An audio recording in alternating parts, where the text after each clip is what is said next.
Hey now, we are getting over, and I am the Silver King, Adam Silverstein, here to lead you through these hard times. That it, with the latest WWE edition of your favorite professional wrestling podcast. That's right, Getting Over is back once again, and we are here to break down everything that happened over the last week in the world of WWE. But not only that, we will be delivering a not-so-instant reaction to Triple Mania 33, which went down this past weekend in Mexico City. So we have an absolute ton to cover on today's show, as we usually do, and we have another loaded week right here on the Getting Over Wrestling podcast, because this Thursday, we will have both your NXT Heatwave and AEW Forbidden Door Ultimate Previews. 2 Ultimate Previews, 1 episode, and then this Saturday, we will have not 1, but 2 instant analysis episodes for your ear holes. First, of course, being AEW Forbidden Door, which is airing from England, so we'll have that in the early evening, and then NXT Heatwave, which is following it that evening, we will, of course, have by the end of the night. So an absolutely loaded 4-episode week, tons of performance-enhancing audio coming to your ear holes, courtesy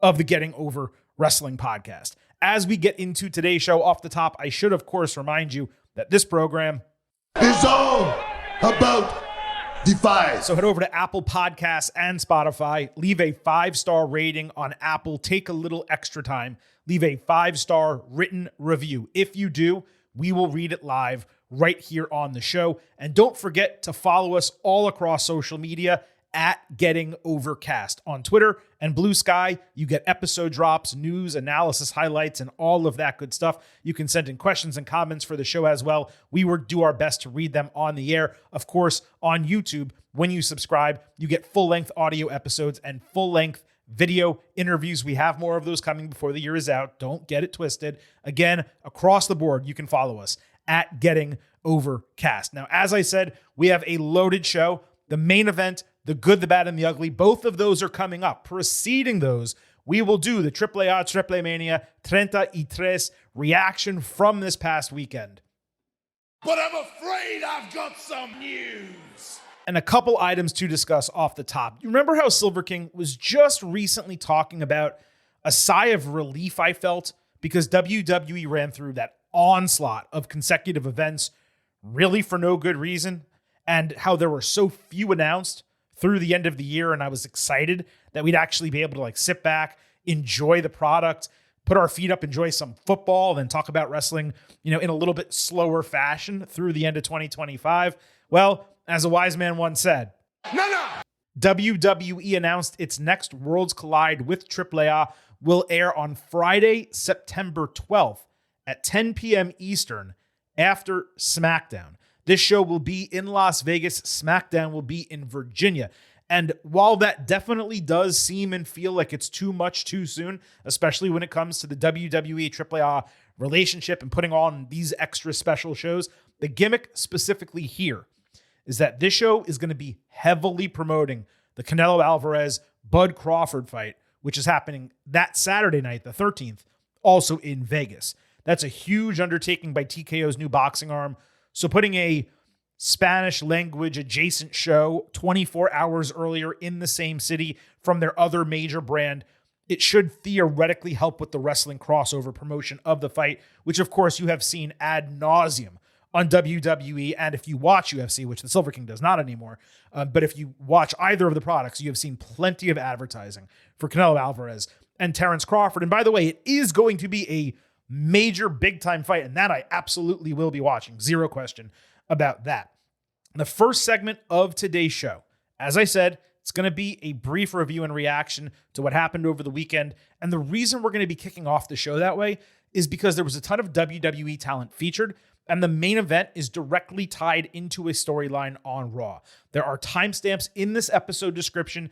If you want to hop past it, you want to get to the weekly WWE breakdown, but you'll understand why we had to run through it beforehand once you listen to it. And this leads me to another topic I've been wanting to discuss, this whole second Worlds Collide in just a couple months. And it's that TKO is using WWE to promote its other stuff, boxing, UFC.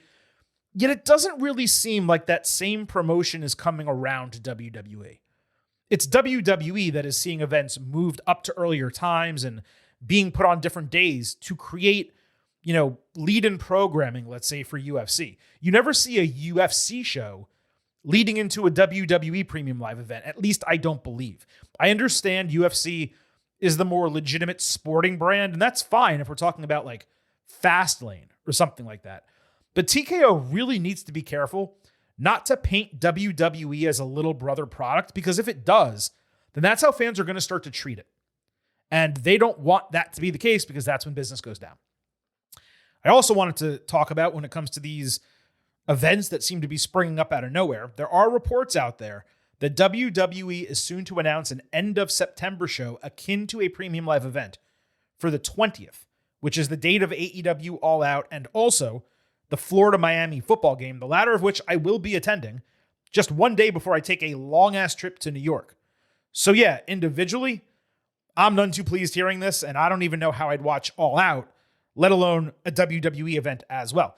Nor do I understand the idea of announcing an event that may well feature John Cena against Brock Lesnar in the main event on exactly 4 weeks' notice. Nor do I understand wanting to run a show at the start of football season directly up against primetime games and AEW, which has its own show. Now, we're working to confirm further details, but I will tell you this. I asked a few people Monday and Tuesday before getting into this program, and the fact of the matter is I got no comments as replies. Generally, you don't get a no comment if it's a flat denial. So something's happening, and that's pretty much the best thing I can say right now. So that wraps up our brief news segment for the day. As I said, the main event and the good, the bad, and the ugly are both coming up. Before we get to that, we're going to do our AAA, Triple Mania 33 reaction. I keep saying it that way. I'm trying to brush up on my Spanish ever so little so I can maybe understand a little bit more of what's going on. We're going to try to run through this as quickly as we can. I'm going to be frank, I didn't expect to have as many notes as I did going into the show. And just to be completely transparent with all of you, I watched Triple Mania while enjoying, let's call them, a wide variety of adult beverages. I had no plan to do any type of serious breakdown for the podcast outside of just a couple notes. Second nature kind of took over a little bit. I went more detailed than expected, but I did not use like numerical grades, nor did I get too detailed into the match breakdowns. It's more like my overall perspectives. I'll also note the intro package narrated by Rey Mysterio was again simple and fantastic. Typical WWE production there also for the rest of the show. JBL joined Corey Graves and Conan on English commentary.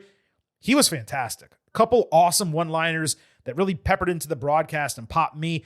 Conan was much better being the third man. His deadpan delivery sometimes was hysterical. It really added to the broadcast. And the other note is they use the old WWE announce tables like from back in the day. Looks like they repurposed them. It may have been some old steel steps as well that were like spray painted black. So it was just kind of interesting seeing like an old WWE setup at a AAA event. So let's start with the main event. We'll work our way down the card in the Mega Championship. Hijo del Vikingo against Dragon Lee, Dominic Mysterio, and El Grande Americano. Rey confronted his son in a pre-match interview. Dominic, with Judgment Day, bullied him, talked about being the only mega champion in family history. This made me feel like I might have been onto something with them competing for the title at SummerSlam, at San Diego. I just kind of felt good about it coming out of the show. Americano cut a full promo in Spanish, obviously. There was a four-way promo where Vikingo said that he would ensure Dominic and Americano learn to respect Lucha Libre. Meanwhile, Americano literally sang Cielito Lindo to the ring, which was hysterical. Dragon's entrance was awesome, best of the bunch. It was ironic that Vikingo got so roundly booed here because the fans are angry that WWE installed him as champion over Alberto El Patron, who WWE won't hire due to numerous personnel issues. So they're angry WWE installed Vikingo, yet they're okay with three other WWE superstars challenging him for their main title. Like, make that make sense, you know? It was just wild hearing him booed, not only at the entrance, but every single time he got great offense in the match without fail. Some of the best wrestling moments were just booed. It really toned down the excitement level when the top performer on the entire show isn't getting babyface pops and is being rejected by the fans. Dragon caught Vikingo with a flip-over Liger bomb before taking a Canadian destroyer from Dominic. Vikingo then took Dragon out with a Poison Rana and a shooting star press for a broken fall, only to eat a shield powerbomb into the announce table. That completely eliminated English commentary for like 5 minutes. It was a delight. The team was doing well, but it was nice to just hear the natural sound. Dragon hit a double Tope Suicida blockbuster on the heels. Judgment Day distracted and held Dragon for a 619 broken fall. LWO saved. Alto y Corto Americanos then attacked, allowing Grande to hit an Escalera blockbuster 2.9 false finish. Operation Dragon and a Vikingo 450 were both false finishes. Dom put on his loaded mask. He headbutted Americano and Dragon in succession. He did a frog splash on Dragon. However, a masked man pushed the referee out of the ring on the count, revealing himself to be AJ Styles. Massive pop, hit Dom with the Styles Clash. Vikingo landed the 630 on Dom for the 1-2-3 to retain the title. Initially, I was gobsmacked that WWE didn't change the title here. We went through the difficulties of doing so last Tuesday, but I felt like it made so much sense just given the potential match with his dad, the elevation of the title on WWE television, and Vikingo getting out from under being booed and hopefully getting rehabilitated on the back end. Instead, it was massive heat for Vikingo when he retained. WWE, they may need to go so far as to take this guy and like put him on the main roster or NXT for a bit just to like calm down the hatred around him if they're not going to pivot and actually turn him heel. It was like Roman Reigns 2016 babyface heat. And I don't see this stopping anytime soon. This was a terrific match other than that. These guys worked their asses off. The run of interference was not uncommon for AAA, nor was it uncommon for WWE. But in the main event of the biggest show of the year, from my vantage point as an American fan, I'd have liked for this to be a little bit cleaner. I guess it remains to be seen how Vikingo is booked going forward. But given the announcement that we learned on Monday that he will be defending the mega title against Dom at Worlds Collide, it makes way too much sense for Dom to go ahead, drop the Intercontinental title to AJ in Paris, then beat Vikingo at Worlds Collide to become the mega champion. That would explain the decision here, and it would create a huge match and moment on that show, which again is promoting Canelo Crawford. You want that to getting as much exposure as possible. Speaking of AJ, how much fun was it that this dude showed up in AAA? Never expected that. All in all, terrific main event, match of the night. It was a full A. Tag Team Championship, Los Garza against Pagano and Psycho Clown in a street fight. The storyline behind this, we learned, is that Clown felt Mr. Iguana was not serious enough in their loss on SmackDown, so he changed partners to a crazy friend to take their promotion's titles back. Los Garza, they probably had their best promo ever. And I'll be honest, if you put their promo from this show on a SmackDown, it would have been better than most of the rest of the tag team division storytelling. The Garza, again, terrible finisher. But otherwise, they are way underutilized in WWE right now. Their entrance also was fantastic. The heels brought out kendo sticks, so the faces countered with barbed wire kendo sticks. The heels took a ton of shots while in Trees of Woe. Clown used his crazy belt to bludgeon Angel. Pagano did a springboard leg drop with a trash can. Fans chanted Esto es lucha, and to be fair, they were beating the shit out of each other safely. Clown took the terrible MTY finisher through a table for a broken fall before I believe Pagano speared Los Garza through two propped up tables, preventing a suplex. Garza then murked the challengers with simultaneous strongest slam powerbomb through two tables ringside, aided by an Umberto springboard kick. Pagano hit a step over somersault outside. Berto got wrapped in barbed wire for a top rope Spanish fly by Psycho Clown for the 1-2-3 to change the titles. Massive, massive pop. Easily the match of the night at the time it ended. I was shocked that WWE switched these titles back so quickly. Garza are super talented, but look, the pop was huge. These clowns ran out to the ring. I think they all had like unique names, and then one of them was called Dave, which was really funny. It made me laugh. I figured this would be a bit sloppy and all over the place, but it was really fantastic. A- match. Great job by all involved. The Reina de Reinas Championship, Flammer defended against Fabi Apache and Natalia. This co-main evented. Natalia was in the graphic as Natalia in the dumb cowboy hat and sequins, and she was announced as Natalia with her WWE graphics package and entrance theme, but she came out as the badass low-key legend Natty gimmick that she's been doing on the independents. It's basically her cosplaying Ronda Rousey, if we're being honest, but it was real inconsistent visually and thematically. It did give me hope, though, that WWE would move to this gimmick on the main roster as soon as Monday night.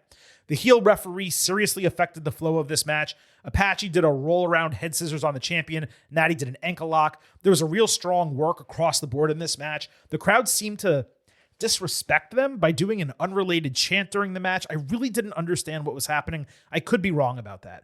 Natty briefly got a double sharpshooter. There was one pinfall botch, but it was minimal. The finish was chaotic, with Flammer pulling Apache out of a pinning combination on Natty and then putting her in a crucifix for an extremely fast count 1, 2, 3 by the crooked referee, obviously. Disappointing not to have a cleaner win, but there's no doubt they've put in work across the board. The end just soured it for me a little bit. It was a B match. It could have been higher. Apache and Natty, they went one-on-one after the bell. I presume that leads to a match at this Worlds Collide show. That, of course, would make the most sense. Mr. Iguana Nino Hamburguesa and Lola Vice fought Finn Balor, JD McDonough, and Raquel Rodriguez. While Roxanne Perez was not officially involved here, she interfered plenty, and let me just say, she made her presence known. It looked good, but she's got me saying, hey now! Balor debuted El Demonito, a puppet molded after the demon, which ate La Yesca. Hamburguesa then shared a burger with Balor, which he only ate because Demonito nodded its head that he should. And this may have been the most realistic moment in the match because there is no way Balor's eaten a single carb in the last 10 years. So the only way in which he would actually consume one would be if Demonito told him to. Iguana and Hamburguesa combined to comedically eliminate the guys as Lola and Raquel actually wrestled well in the ring to end the match. Roxanne took out Lola, leading to a run-in. She went after Roxy, but accidentally nailed Lola instead. Rodriguez took advantage with a huge boot and Tahana Bomb to beat Vice. Would I have thought that this was stupid or bad if I was sober? I mean, possibly. What I know is I was not sober, and I had a blast watching some really fun comedy wrestling. I got return of Demonito in the only form that he could possibly take, given the demon's aura was extinguished by losing to Edge. If Demonito lost, it probably would have crushed me.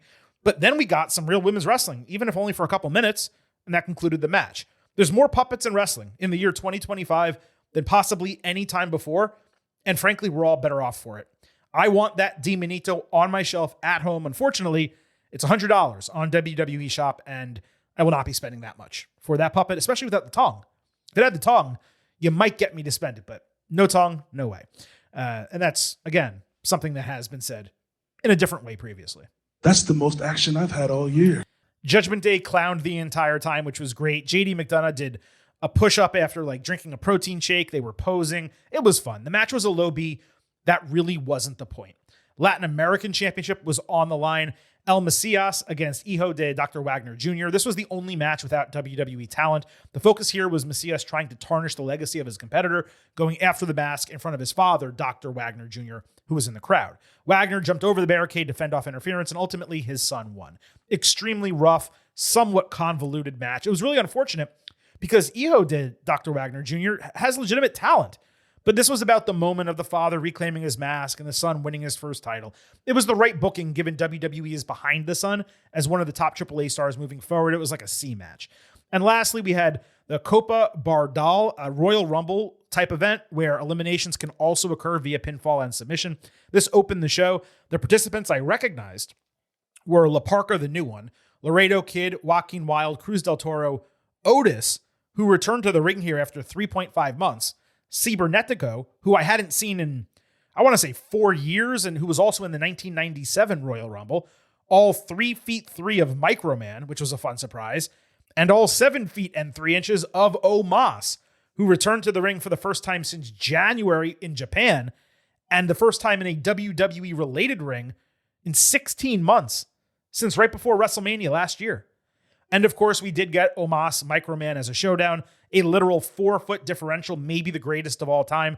Omos stomped dude like he was an ant, and I haven't laughed that loud at wrestling in a long, long time.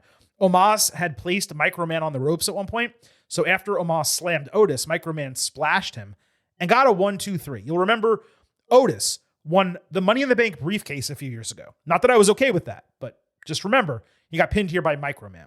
This was fun for the individual moment. They probably should have picked a less legitimate wrestler to be pinned by a 3-foot tall dude. Octagon Jr. was last out, leaving him with La Parka and Omos as the final 3. La Parka got a hope spot. Omos from the apron dragged him out of the ring with one hand and ultimately got the win. I didn't know this match was even on the card, and when I found out it was a battle royal, I figured it would be terrible. Nope. It was an absolute blast. Not particularly great from like bell-to-bell perspective, but there were some quality sequences, a nice mix of like low-card WWE superstars with notable AAA luchadors, an important return, getting Omos back. Hopefully he's allowed to really work down there. He looked great, by the way. Trim, moved around really well for someone his size. And by the way, for people upset that Omos won this match, he's 7'3" and dwarfed everyone in the ring. The options were including him and having him win, or not including him at all. Period. It had to be one or the other. Of course he had to win. Are you kidding me? It was like a fever dream, this match, where my subconscious just made up a bunch of wrestlers and put them together in this wild scenario. It was a B match. Too much fun to be lower. I did not think I'd speak about this for more than 30 seconds, and yet we spent some decent time on it. Now, we did an unplanned poll after the show, and those of you who watched came back at 55% A to A-, 39% B+ to B, 5% B- to C+, 1% C or lower. That averages out to about a 90 out of 100, like a borderline A-. For me, that's a little bit high. 2 of the 6 matches were in the A range. 2 of the other 4 were really fun B-level comedy entertainment matches, but neither of them was that meaningful. The Latin American title match seemed important locally, but it meant nothing to me. And the women's match, probably the most underrated on the show, had a heel official that basically ruined it. So I'm at a B+ for the show overall, but it's something I watched live on a whim while, like I said, having enjoyed a variety of adult beverages of different types and not planning to do a serious breakdown like usual. I had an absolute blast watching it, just like the first Worlds Collide, and let's hope the next Worlds Collide is just as good. All right, with AAA Mania out of the way, it is time to officially welcome in Vintage Chris Vanini, who will be joining us for the remainder of the program. Vintage, we are coming up on college football season. You and I are both getting increasingly busy, you specifically with college football, Silver King with college, and the NFL. How are your preseason preparations going? Football season kind of like snuck up on me. It just like kind of hit me this every week. year. Football's coming, maybe because last season went so long. But yeah, Saturdays about to be very, very busy.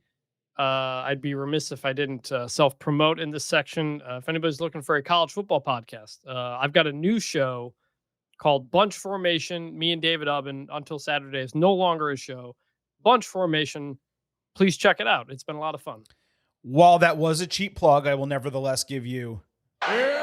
Make sure you subscribe to Bunch Formation. I actually love that name. Was that an easy finalist as your name, or did you have a couple you were choosing between? It was my choice. It took a while to come up with stuff. Went back and forth, and when I thought of that, I was like, "Oh, I want to do that." Like, right? Join the bunch is kind of the tagline we're trying to do. That's so, it was unique enough. Yeah, I'll tell you, one of the biggest issues coming up with a podcast name, for those of you who don't have them, is picking a name that others legitimately are not using. And I came up, no exaggeration, list of 50 names for this show. May have been more than that. And that's not counting all the names I came up with for the prior shows I was on with Brian Campbell. I came up with the name In This Corner, our initial podcast. I came up with a bunch of others, including Getting Over, for the reincarnation of that show, which became State of Combat. That was Brian's choice. So I never got to use Getting Over. I forgot that I had pitched it at that time. And when I was coming up with this show, I had a bunch of names. What I really badly always wanted to call my show was Gorilla Position. But there is a very big podcast in the United Kingdom about WWE called Gorilla Position. People love that show, so certainly never could have done that. But shout out to them. So, since that was off the table, I was like, how do I find it? Figured out Getting Over. I did deep research. There was no, significant legitimate show that had that name. And I just landed right on it. And I freaking love the name. That was another thing. That was another thing about Bunch Formation. It was free everywhere. All the emails, I couldn't get Bunch Formation, the Twitter account. I had to add a P at the end. I couldn't do pod because it was too long. But everything else in terms of emails, Instagram, TikTok names, like I got all that stuff because nobody else had used it. Yeah, I got it for most places except Twitter. There was an old podcast called Getting Over. It was defunct and they had the handle pod. I asked them for it. They basically said no. Getting Over itself is a general phrase. So someone had that, probably had it for 12 years.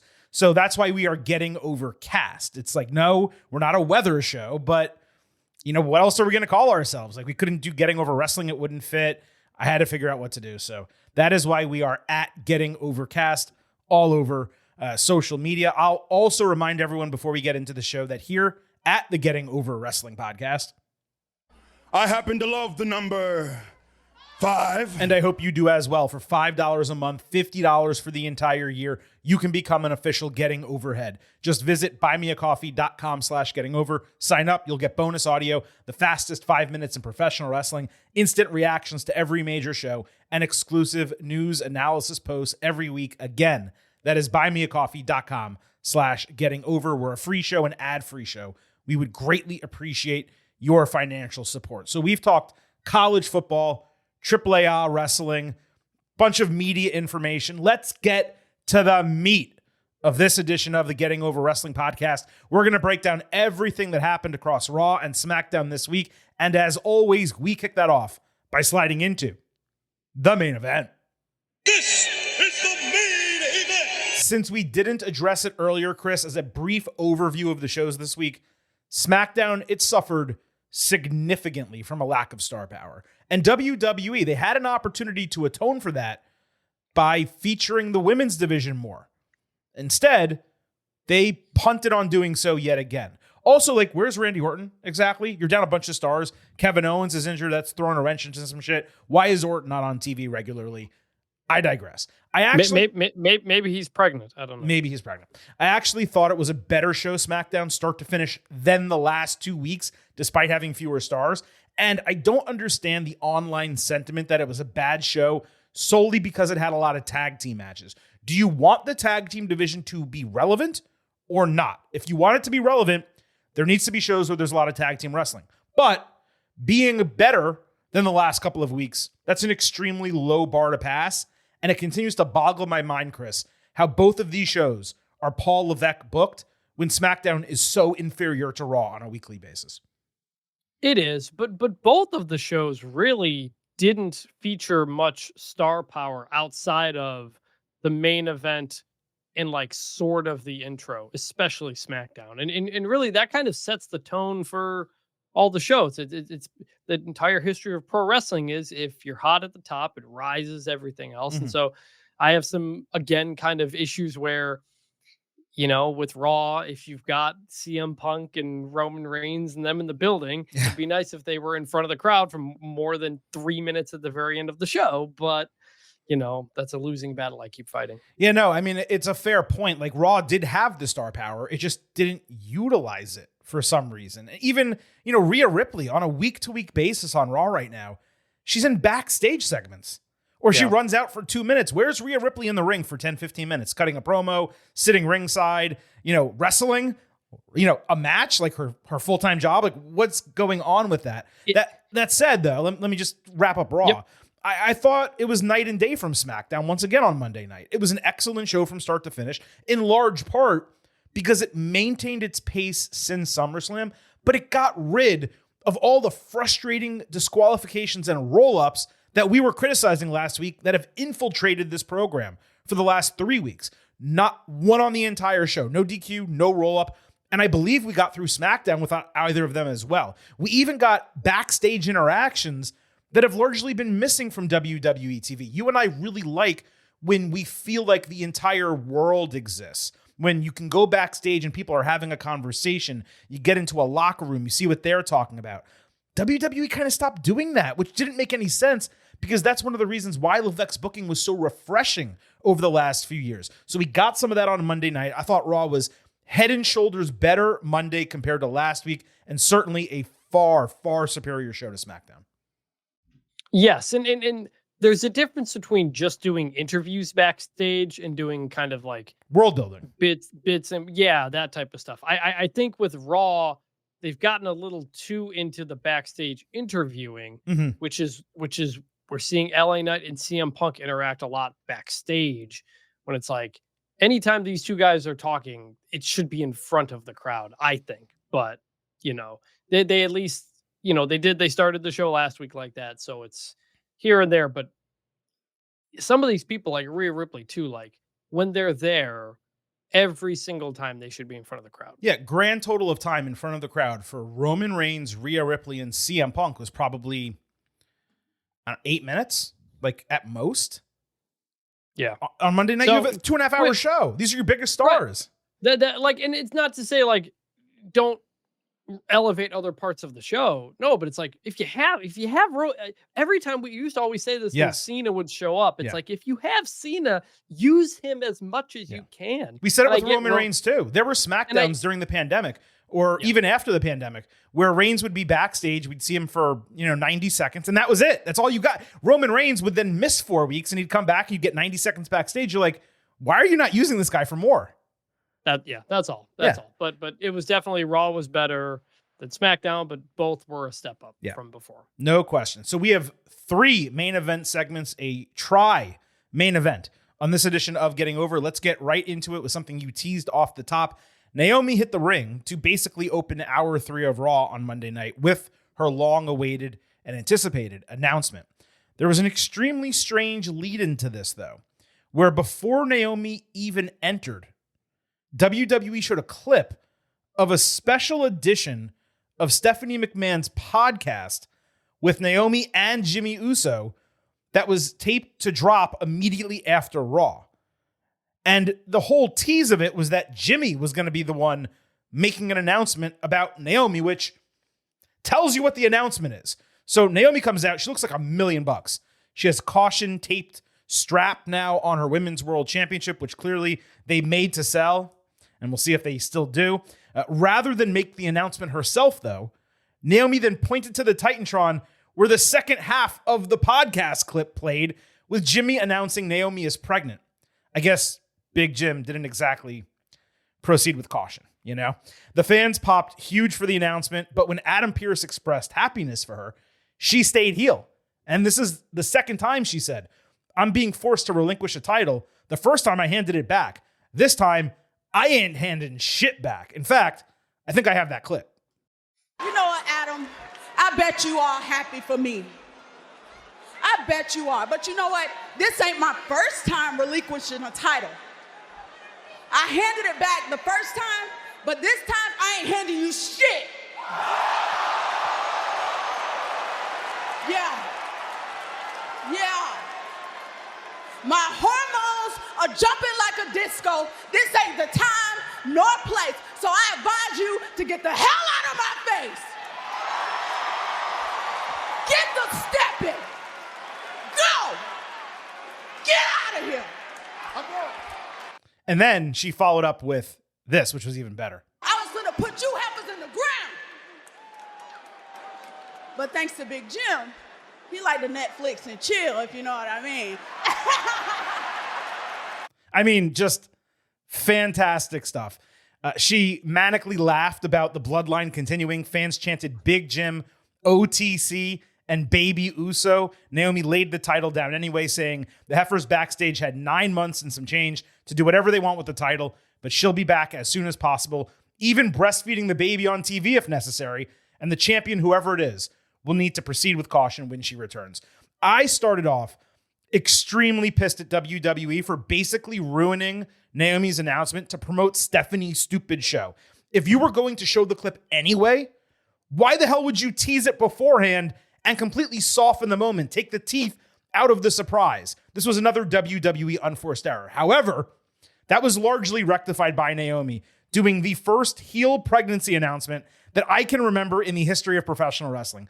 She did an incredible job weaving like the positive news and the fan support, the chants, with remaining a straight up heel, talking shit to Pierce and the rest of the division, maintaining her superiority and confidence, despite the fact that she's going to be out for at least a calendar year. I'd guess we don't see Naomi until 2026 Survivor Series at the earliest, probably the 2027 Royal Rumble, which will be back stateside. But throwing that bloodline one-liner in there, that was super fun. The Naomi part of this was pitch perfect. The force feeding of Stephanie's podcast was total corporate stuffing turn-off shit. Naomi talked about the next year or two being like a now or never situation for her, just given her age and her career aspirations. So despite this being her professional peak, she will be eligible, by the way, for Gimmick Change of the Year in the 2025 Getting Over Awards, aka The meaties. But despite the professional sadness, personally, you got to be thrilled that she gets the child she long wanted. Quite a last match to have at SummerSlam with your father playing you out before a year-plus absence. Congratulations to the happy couple. And despite the podcast shit, this was a legitimately terrific pregnancy announcement. It was good. Happy for her. Obviously, congratulations to both of them. In terms of doing it on Stephanie's podcast, I mean, like, I get it, and I know it's because it's a WWE owned podcast and stuff like that. But I had not realized the episode had not dropped because I had seen a clip like over the weekend or something. So I had assumed, an episode dropped or whatever, and I didn't care. But so like, it's an opportunity for, I presume, for them to have a longer conversation about it, whatever. But it turning that into a heel situation by having Adam Pearce out there and then turning it on the fans and turning it on the people in the locker room was great. The chants were awesome. Baby Uso is definitely going to be a shirt. That for sure has to be Absolutely a thing. And the Bloodline line was great as well. And I remember them from Total Divas back in the day. That's when I kind of learned who Trinity, aka Naomi, was, and being in a relationship with Jimmy and the stuff that they went through. So in some ways, like, if you watch that show, you feel like you've known this couple for a long time. And so you're happy about them. The custom belt was awesome. Her laying it down was a nice gesture and visual. But laying it down on a Slim Jim logo. Yeah, I thought that was funny. Was one, annoying because it's laying it onto a sponsored thing. However, Slim Jim and Big Jim did make it coincidentally actually kind of funny. She should have laid it over the Slim part. So you saw Jim in the title. That would have been better. Yeah. So congrats to her. It's not unfortunate, but just it's unfortunate it's happening at such a peak high moment of her career, when she's been incredible. Yeah. And we won't see her for a while, but congrats to them. I had totally forgotten that Naomi had to give up the SmackDown Women's Championship in 2017 due to a knee injury. I went back and found it. I'd totally forgotten that happened. So I'm glad she mentioned it because that does kind of add to the, I don't say heartbreak, but like kind of maybe frustration of having to give a title back. Yeah, again. I think the word you're looking for, the feeling, is bittersweet because yeah. It's the best possible news for her personally. And I don't want to say it's the worst possible news for her professionally because getting injured would be the worst possible news. But not being able to compete at the height of your career, which is where she is right now. It's the best character of her career. It's the best she's wrestled in the ring of her career. It's the best promos she's cutting of her entire career. All that's happening right now. And this is when everything, came together finally. Pun not intended there. And she got pregnant. There were a couple incredible tweets on the back of this. Becky Lynch's is the best. She said, how irresponsible getting pregnant as champion, which of course happened to her. Pretty crazy that this has happened twice in 5 years, both times around Money in the Bank and involving the Money in the Bank championship, briefcase. So I thought that was pretty funny. Adam Pearce tweeted, as one that has been the cause of a pregnant woman, I indeed know when it is time to peace out, which I can't speak to, but I'm sure he's correct about that. And Jade Cargill posted, I want to say this is Instagram, girl, I hate you so bad. Congratulations, baby bottles, and a bunch of stuff like that. So, clearly the locker room is happy for her. Naomi, by the way, got a standing ovation backstage when she came back through Gorilla. That was pretty cool. The fallout here, of course, is that WWE now has a vacated Women's World Championship with Stephanie Vaquer waiting as the earned number one contender and Io Sky waiting as someone who was scheduled for a title match in the interim.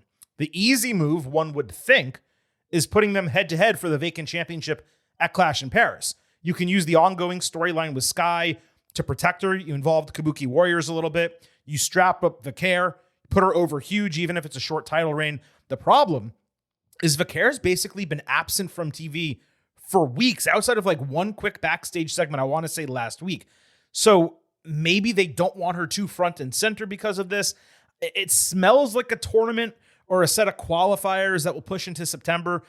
But really, if you're just working logically, then it should be Vaquer and Sky for the title. It should be. If they do a tournament, I guarantee we're going to get triple threat matches in that first round or something like that again. Definitely. Or Or you could just strap up Rhea because it's been a minute since she had the belt. You Like, just put it on her, literally a just give minute. her the belt, be like, hey, it's fine. But do you put it on her? I'm partly joking, but also, do you put it on her No. to then wait, to then have Stephanie Vicaire take it from her? No, because the only reason to put it on her would be if you want Io to beat her. So you continue that story with them. That, Rhea can't beat Io, and she not only can't beat her when a title's on the line, but she literally loses a title to her. There is also something that we haven't completely considered, Chris. Charlotte sees gold and she has to follow it. She's like, where's the championship? Oh, it's out there. Let me go out there. Even though she has nothing to do with us. We don't want Charlotte around. I mean, look, I'm just saying. She's not even on Raw, but there's vacant gold That's what in I was WWE. gonna say. I was like, wait a minute. I was trying to remember what show she is on, but as we know. So here's the thing. But Here's the thing, though, Chris. She's on SmackDown, but because she's women's tag team champion, she actually does get to work both shows. that is true. And there's vacant gold. But again, that's honestly kind of why I mentioned the Rhea thing, because Rhea kind of is in that position too, where they kind of put the belt on her a lot, and so I wouldn't rule it out, because as we'll get into, the pops that Rhea is getting right now, unbelievable, are not, pun intended, unreal. Yeah. So do you get Rhea into a triple threat and then Stephanie wins it that way or something? Here's the thing, though.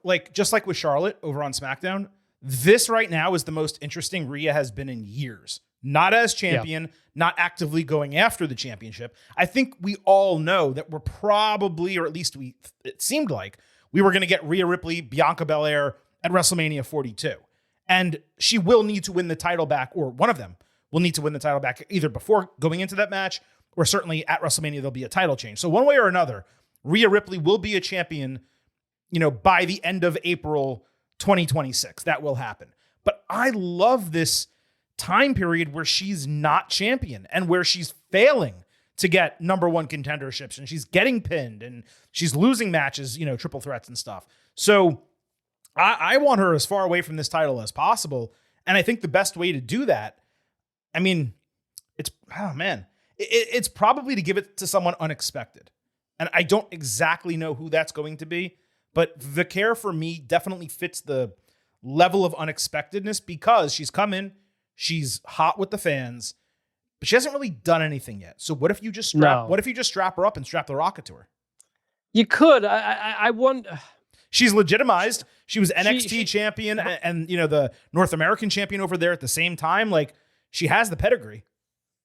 And if she beats Io to do it, who was previously the champion, exactly. That is that legitimizing enough of a win? Probably. Oh, and definitely. It's not the worst thing in the world either if someone gets a world title maybe too early. That happens all the time. And Paige got one when she debuted on Raw. Yeah, it's not. Yeah, and you figure it out from there. It's fine, especially if you think Vicaire is your future. Yeah, it's fine. You can do it. All right, let's move off Naomi. But again, congratulations to her and Big Jim. I think we can officially call him that now. Another Uso on the way, and this bloodline's never going to stop. We're going to see this for the rest of our lives, Chris. Bloodline in WWE. There's no question about it. The Vision opened Raw with Braun Breaker wearing an all-time bad t-shirt. Seriously, just go look it up on WWE Shop. Paul Heyman spent 5 to 7 minutes speaking, first putting himself over, saying he's God in Philadelphia and the GOAT otherwise. Then he put over Braun Breaker and Bronson Reed for murking Roman Reigns, plus Seth Rollins, just in general, before a 2-minute Jey Uso yeet session that included kids saying yeet into the live mic, which is dangerous, but to be fair, it worked out. So it's now 15 minutes into Raw. Literally nothing has happened. Jay said a bunch of word salad focused on insulting Breaker, so Rollins gassed up his guy, saying Uso was talking shit about the Steiners. Heyman took it upon himself to gas up ECW history, including Sandman, New Jack, Rob Van Dam, Sabu, and he had an hysterical back and forth about Tommy Dreamer not being dead yet. Heyman set an Extreme Rules main event, apropos, of course, because it's in Philly. And really, the last 3 minutes of this segment completely saved the first 10. From Rollins sending Breakker into a frenzy to Heyman making the challenge and Breakker's incredible line back about Dreamer, they took a segment that was like careening off the mountain and they made it really entertaining at the end. That line about Dreamer, it would have been in bad taste for most people. But when you consider Tommy talked about planning to go to WrestleMania and shoot Paul E in the head, I think he can eat this one. Breakker was hysterical, getting riled up at the mentions of his family, but not truly going insane until Rollins mentioned that Jay thought that they were fat asses. That set him off. Plus, that's a hell of a main event to book. These two in an Extreme Rules match. And the other thing that booking accomplished was it eliminated the potential for another DQ finish to end Raw. So ultimately, again, the first 10 minutes, total waste of time. The last 3, excellent, positive all around. Was that a new shirt for Braun Breaker? Yeah, I think it debuted last week on the shop. He wore it. It says Badass Braun Breaker, and then a 23 mile per hour speed limit shirt. I could not figure out why 23. So wait, I didn't see anything about 23 miles per hour. Oh, that's, I guess, how fast he runs the ropes, I would assume. Oh, that must be what it was. The reason I hate the shirt, it says Badass Braun Breaker, just all text on the front, and that's just ugly. The back says woof, woof, woof, woof, woof, woof. Just literally written out. That's the whole shirt. See the back. I didn't see the back. It's horrible. Horrible shirt. But I like the idea of it because it's something that separates Braun from not just being a lackey for Seth Rollins. Like, honestly, the first half of this segment felt like them trying to remind us, like, hey, you should like take Braun Breaker and Bronson Reed seriously. They're not just Seth Rollins guys. They're accomplished. They do all this stuff. And that's what the shirt told me. And that's what Paul Heyman hyping them up did. I'm not going to go on about this every week, but the thing about Bronson Reed holding the 2 pairs of shoes that looked weird to me, it's because he looks like a shoe rack because they go to like the lower part of his body. If they were just like together and it was like thick around his neck. They can't do that. He doesn't have a neck. That's why they can't do it. No, but I'm saying he's barrel chested. Like, if you had 2 shoes in the same spot on each side instead of one of them way lower, it just looks a little goofy to me. Anyway, our idea of having Paul Heyman wear one of them did not continue. I thought that would have been good. Well, he does it during matches is what he does. But right. Yeah. I just mean so Bronson doesn't have to carry 2. Gotcha. Anyway, but overall, yes, it was a good finish to the segment and set up a main event match that I was interested in. I was like, all right, like it's a little bit different than by putting the Extreme Rules on. I wonder if there's going to be interference in this main event, but it was a little bit different. So I'll take it. You know, like Heyman hyping up those guys, you said this, but he's really saying the same thing every week. And it's kind of odd because this is like the progression he goes through. He's like, Braun Breaker, the future of this company, the main event of WrestleMania a few years from now. Then he goes over to Bronson Reed. For a while, he had nothing to say about him. Now he just says Shula Fala and the Tribal Thief. And basically he's like, he hates Roman Reigns and he squashed Roman Reigns, which is an accolade. But once Reigns gets his revenge, what's exactly he going to be saying about, Bronson Reed? And then he says Seth Rollins, the visionary, revolutionary, all that, the world heavyweight champion, the greatest, so on and so forth. But like the Bronson Reed part, they got to give him a little bit more meat for his intro because, again, Heyman does it every single time. And when he's gassing up one person, Roman Reigns, Brock Lesnar, it's fine. But to have him gas up 3 people in a row every single time the Vision gets in a ring, it's a little much. They got to figure out a way to cut that down. Look, we don't need to go off into a whole big tangent. It's why I don't think you need Paul Heyman here. You probably don't. And I think it's a little bit distracting because there's 4 people in the ring and you're either going to just take up a lot of time to gas everybody up or you worry about people just kind of falling back a little bit because only so many people can shine in the segment. Yeah. That's my concern. I have yet to see a reason why Seth couldn't say the same things Paul Heyman's saying. That's the problem. It's marginalizing the champion right now. And it's one thing when the champion has so much aura like Reigns or Lesnar where Heyman can do all the talking for them. But don't forget, Lesnar never spoke. Reigns would always take the mic from Paul and then cut a promo on the back end. Now, that's not to say Rollins hasn't done that. And when they officially introduced the Vision, the Raw after SummerSlam, that was a great segment. Rollins commanded it, that promo at the end, laying out what they were. It was great.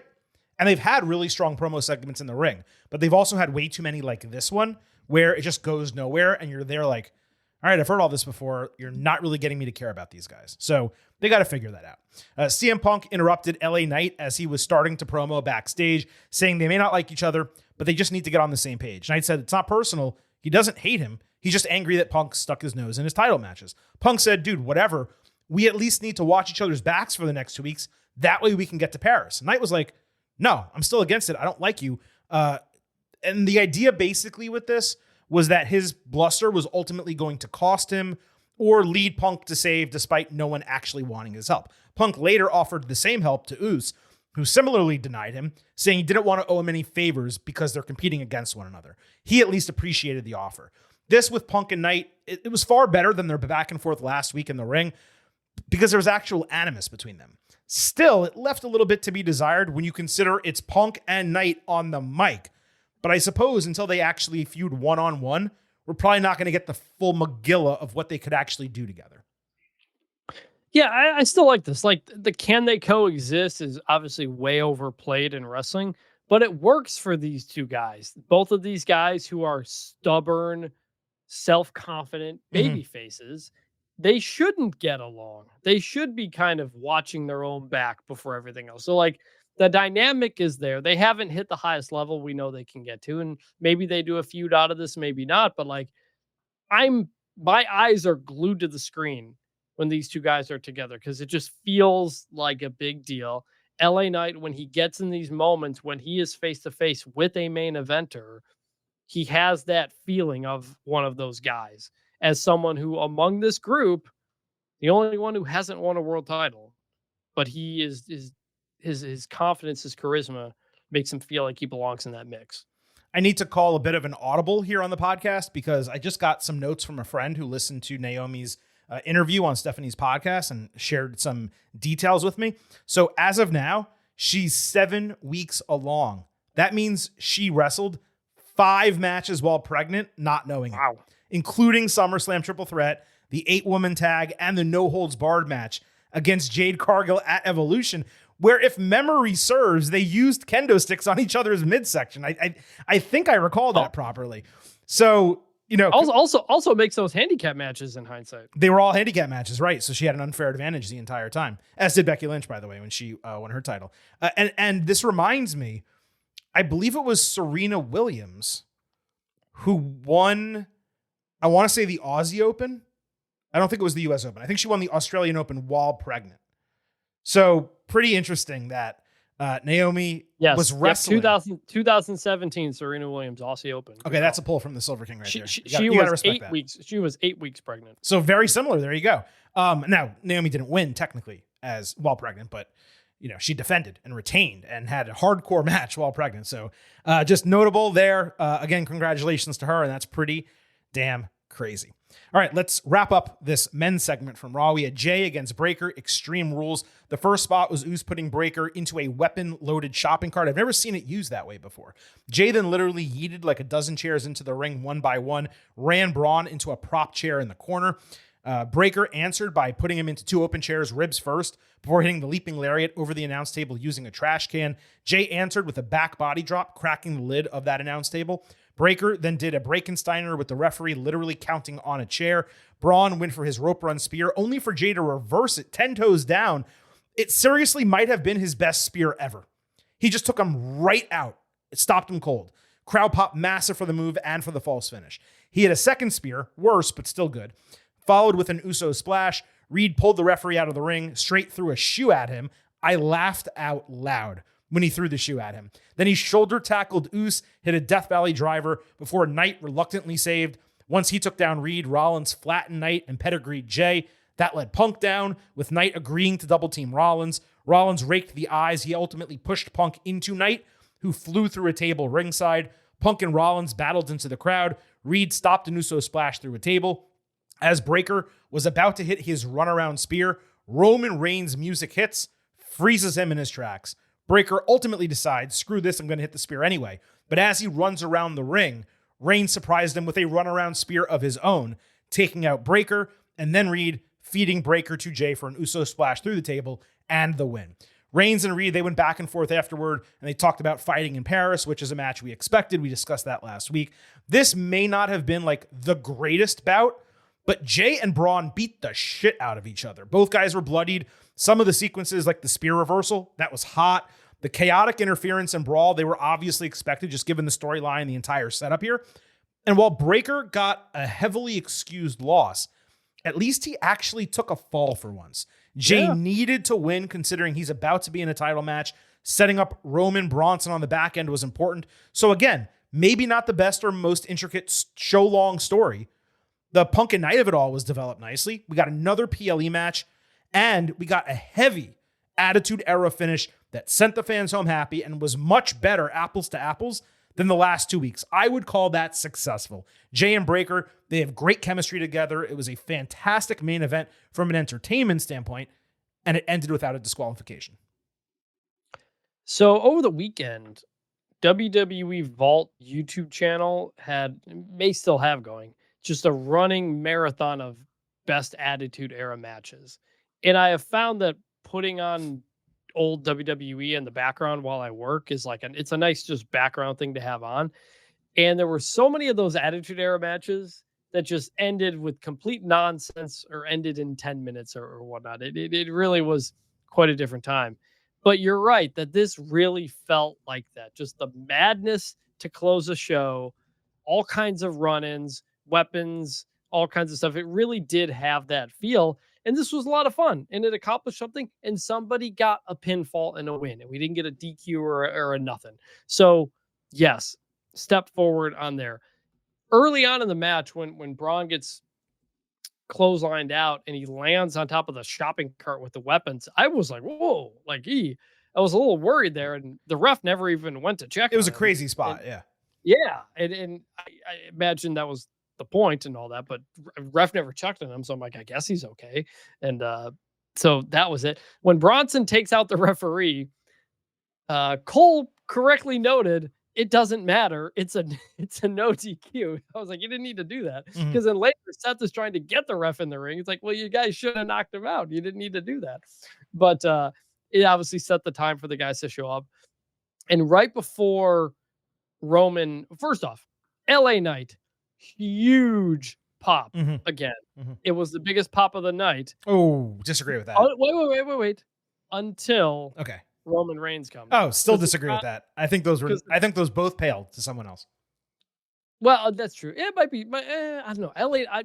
LA Knight's just a little bit different. But the crowd chanting Roman Reigns right as his music hits, so they got that. It's like when they're chanting Austin and the glass breaks, they got that. So that was a great spot there, great moment. And yeah, man, this is a hot feud going on for something that doesn't Seth Rollins is not the biggest thing going on in this feud right now, even though he's kind of the focal point. There's so many other things going around this, and it's why it's so entertaining. You've got Roman and Bronson. You've got LA Knight and CM Punk. You've got the three guys dealing with Seth. You've got Braun and Jay having a match here. Heyman's around doing his thing. There's just so many moving parts to all of this. That's just a lot of fun, and it's why it's really enjoyable. They're doing a great job building to War Games. That's the truth. This is the War Games match in some combination. Probably the four baby faces we see, the three heels. They're going to add one, and then again, there may be a couple additional elements as well. But this is going to be the War Games match, and that's going to be a fantastic freaking match if they continue building it the way they have been. I will kind of concede a little bit. It's possible Reigns got the pop of the night because you were right. They were chanting and screaming his name. They chanted him during Naomi's baby announcement. That's how bad they wanted Roman Reigns, and they ultimately got him. So when that music hit, it's possible that was the pop of the night. But I will tell you, and we'll talk about it in a moment, there was a music-caused pop that, to me, the immediate aftermath, like when Austin's glass breaks, was higher, louder, and stronger than Reigns. But we'll talk about that in a little bit. I'm not sure about you. I'm really looking forward to Tribal Chief versus Tribal Thief, Ula Fala versus Shula Fala. Reigns is going to miss a month after that match because he's going to be taping Street Fighter. Fingers crossed he actually loses. I'm not going to get my hopes up. Either way, it's a huge match for Bronson. And Bronson said, as he was on the ramp afterward, that he's going to take Roman's shoes in Paris. So, Yeah, it'd be a great moment to just build another guy, because remember, Bronson Reed was hot before he got hurt. And all the attention is like Braun Breaker, future world champion, yada yada. I don't know, man. Bronson Reed's got a lot to offer, and He does. Assuming he gets that spot, that's a big spot, and him getting a win would be awesome. Especially because Roman can lose and it's fine. He's Roman Reigns. As much as I like Bronson Reed, I don't think he's a world champion contender in WWE, just being completely honest, but he's definitely a mid-card champion. No question about that. So you need to build him up into someone who can be that. And, you have the Australian show, you have Crown Jewel in October. Put him in a significant match on that show coming out of a win against Roman Reigns, or rematch them on that show. Let Bronson get the win here, put them in a steel cage in Australia. You're all set. Those are two huge matches. So again, just fingers crossed that Bronson wins, but either way, just wrestling Roman Reigns in a singles match is big for him. It's one of the biggest matches of his career besides the G1 against Kazuchika Okada. I mean, that's how big this is. So congratulations to Bronson either way. Now that's Raw from Monday night. We don't really have much of a main event from SmackDown, but let's go ahead and talk about the one segment that is in that show's main event. Drew McIntyre opened hour 2 of SmackDown, addressing his attack on Cody Rhodes last week. For the first time in a long time, he threw to the Titantron to replay the clip. Obviously, they did that again on Raw, but WWE had stopped doing that, and I talked about it on the show, how I missed that. Anyway, McIntyre asked Joe Tessitore for a medical update on Rhodes, saying there isn't one because management is hiding the truth about his status. Drew said he doesn't hate Cody. He just realized how they're all disposable parts to the fans. He wants the WWE Championship that he deserves and has been screwed out of holding way too many times. McIntyre then reenacted last week's events, proving that Cody attacked him after the bell, not the other way around, and he promised that he was the real Nightmare. I personally loved this from McIntyre. The fans really didn't seem to buy in the same way. Their reactions were kind of muted. It was a little bit weaker follow-up than I would have hoped when you're building a championship match, and it was a huge missed opportunity for the McIntyre character to relate to the fans that the real dude, Chris, has an actual degree in criminology. The guy was literally out there walking around a crime scene and could have easily related, I'm an expert in this field, and add a little bit of realism into it. But yeah, this is a main event topic, and this is really all I have to say about it. I'm glad Drew is back in the main event. I'm hopeful, again, fingers crossed, he's not just there because they're wrestling in Europe. And I also hope that this doesn't get overshadowed by John Cena and Logan Paul in France, though coming out of SmackDown, I started thinking this match may not be happening on that show at all. Well, the question is, do you have Drew McIntyre go, 0 for 3 in title matches in Europe? Like in Clash title matches in Europe. Yeah. Like that'd be a tough thing, but you're right. Because of everything else we know is on the card or looks to be on the card, they don't normally load those shows up that much. So maybe we do hold off on it. I really like this from McIntyre. Only thing I didn't like was saying, I don't, like you said, like, I don't hate you, Cody. Like too many of these wrestlers are saying they don't hate each other. No, I need the wrestlers saying that they hate each other. Like you can hate Cody Rhodes. You can hate everything he represents. The guy who quit and came back to win a world championship. You know who did that first? Drew McIntyre did. The guy who got fired and came back and remade himself. Cody's just repeating the Drew McIntyre story. Why doesn't he get the podcast and all the other stuff, huh? Like, boom, right there. There's a natural story between those two guys. So, like, I hope we can kind of get into that a little bit more, too. So this was good from Drew, but without Cody, kind of was one-sided. Yeah, it was one-sided. I think he has said that before. It may have been in interviews and not on TV, but he's definitely said it. I would guess they're saving that for an actual face-to-face between them. I don't remember. Maybe you can check while I'm talking. I don't remember whether Cody is promoted for SmackDown this week. I want to say he's not. I think John Cena is promoted for SmackDown this week. Next week's SmackDown is the go-home, and that's one day before Clash in Paris. So if Cody's not going to be on SmackDown this week, I don't see how you're putting the title match on Clash in Paris. My guess is they're going to just be saving it for September. That would make sense. I can't find anything, but I also don't know where to look. No, that's totally fine. I put you on the spot, and we didn't plan that, so not a problem at all. All right, that wraps up the main event. Like I said, Raw heavy by a significant degree. But the McIntyre of it all on SmackDown was solid. It also goes to show how little else happened on SmackDown that was of the caliber that we would discuss in a segment like that. But no worries.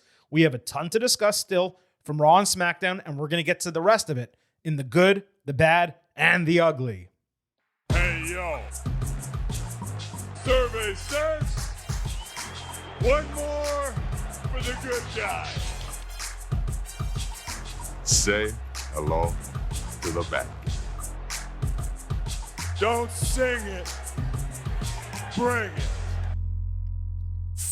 We had Io Sky against Raquel Rodriguez. Asuka apologized to Io in gorilla position with the Kabuki Warriors promising to always have her back. Io said she appreciated it, but she had to do this on her own, just like Asuka did when she became champion. Great job by Michael Cole pointing out the history between them, Io and Raquel in NXT. Roxanne Perez interference led to a huge boot that flattened Sky. Rodriguez caught a bullet train attack cold for a Samoan drop, adding her corkscrew elbow. Then she avoided over the moonsault, but ate a tornado DDT.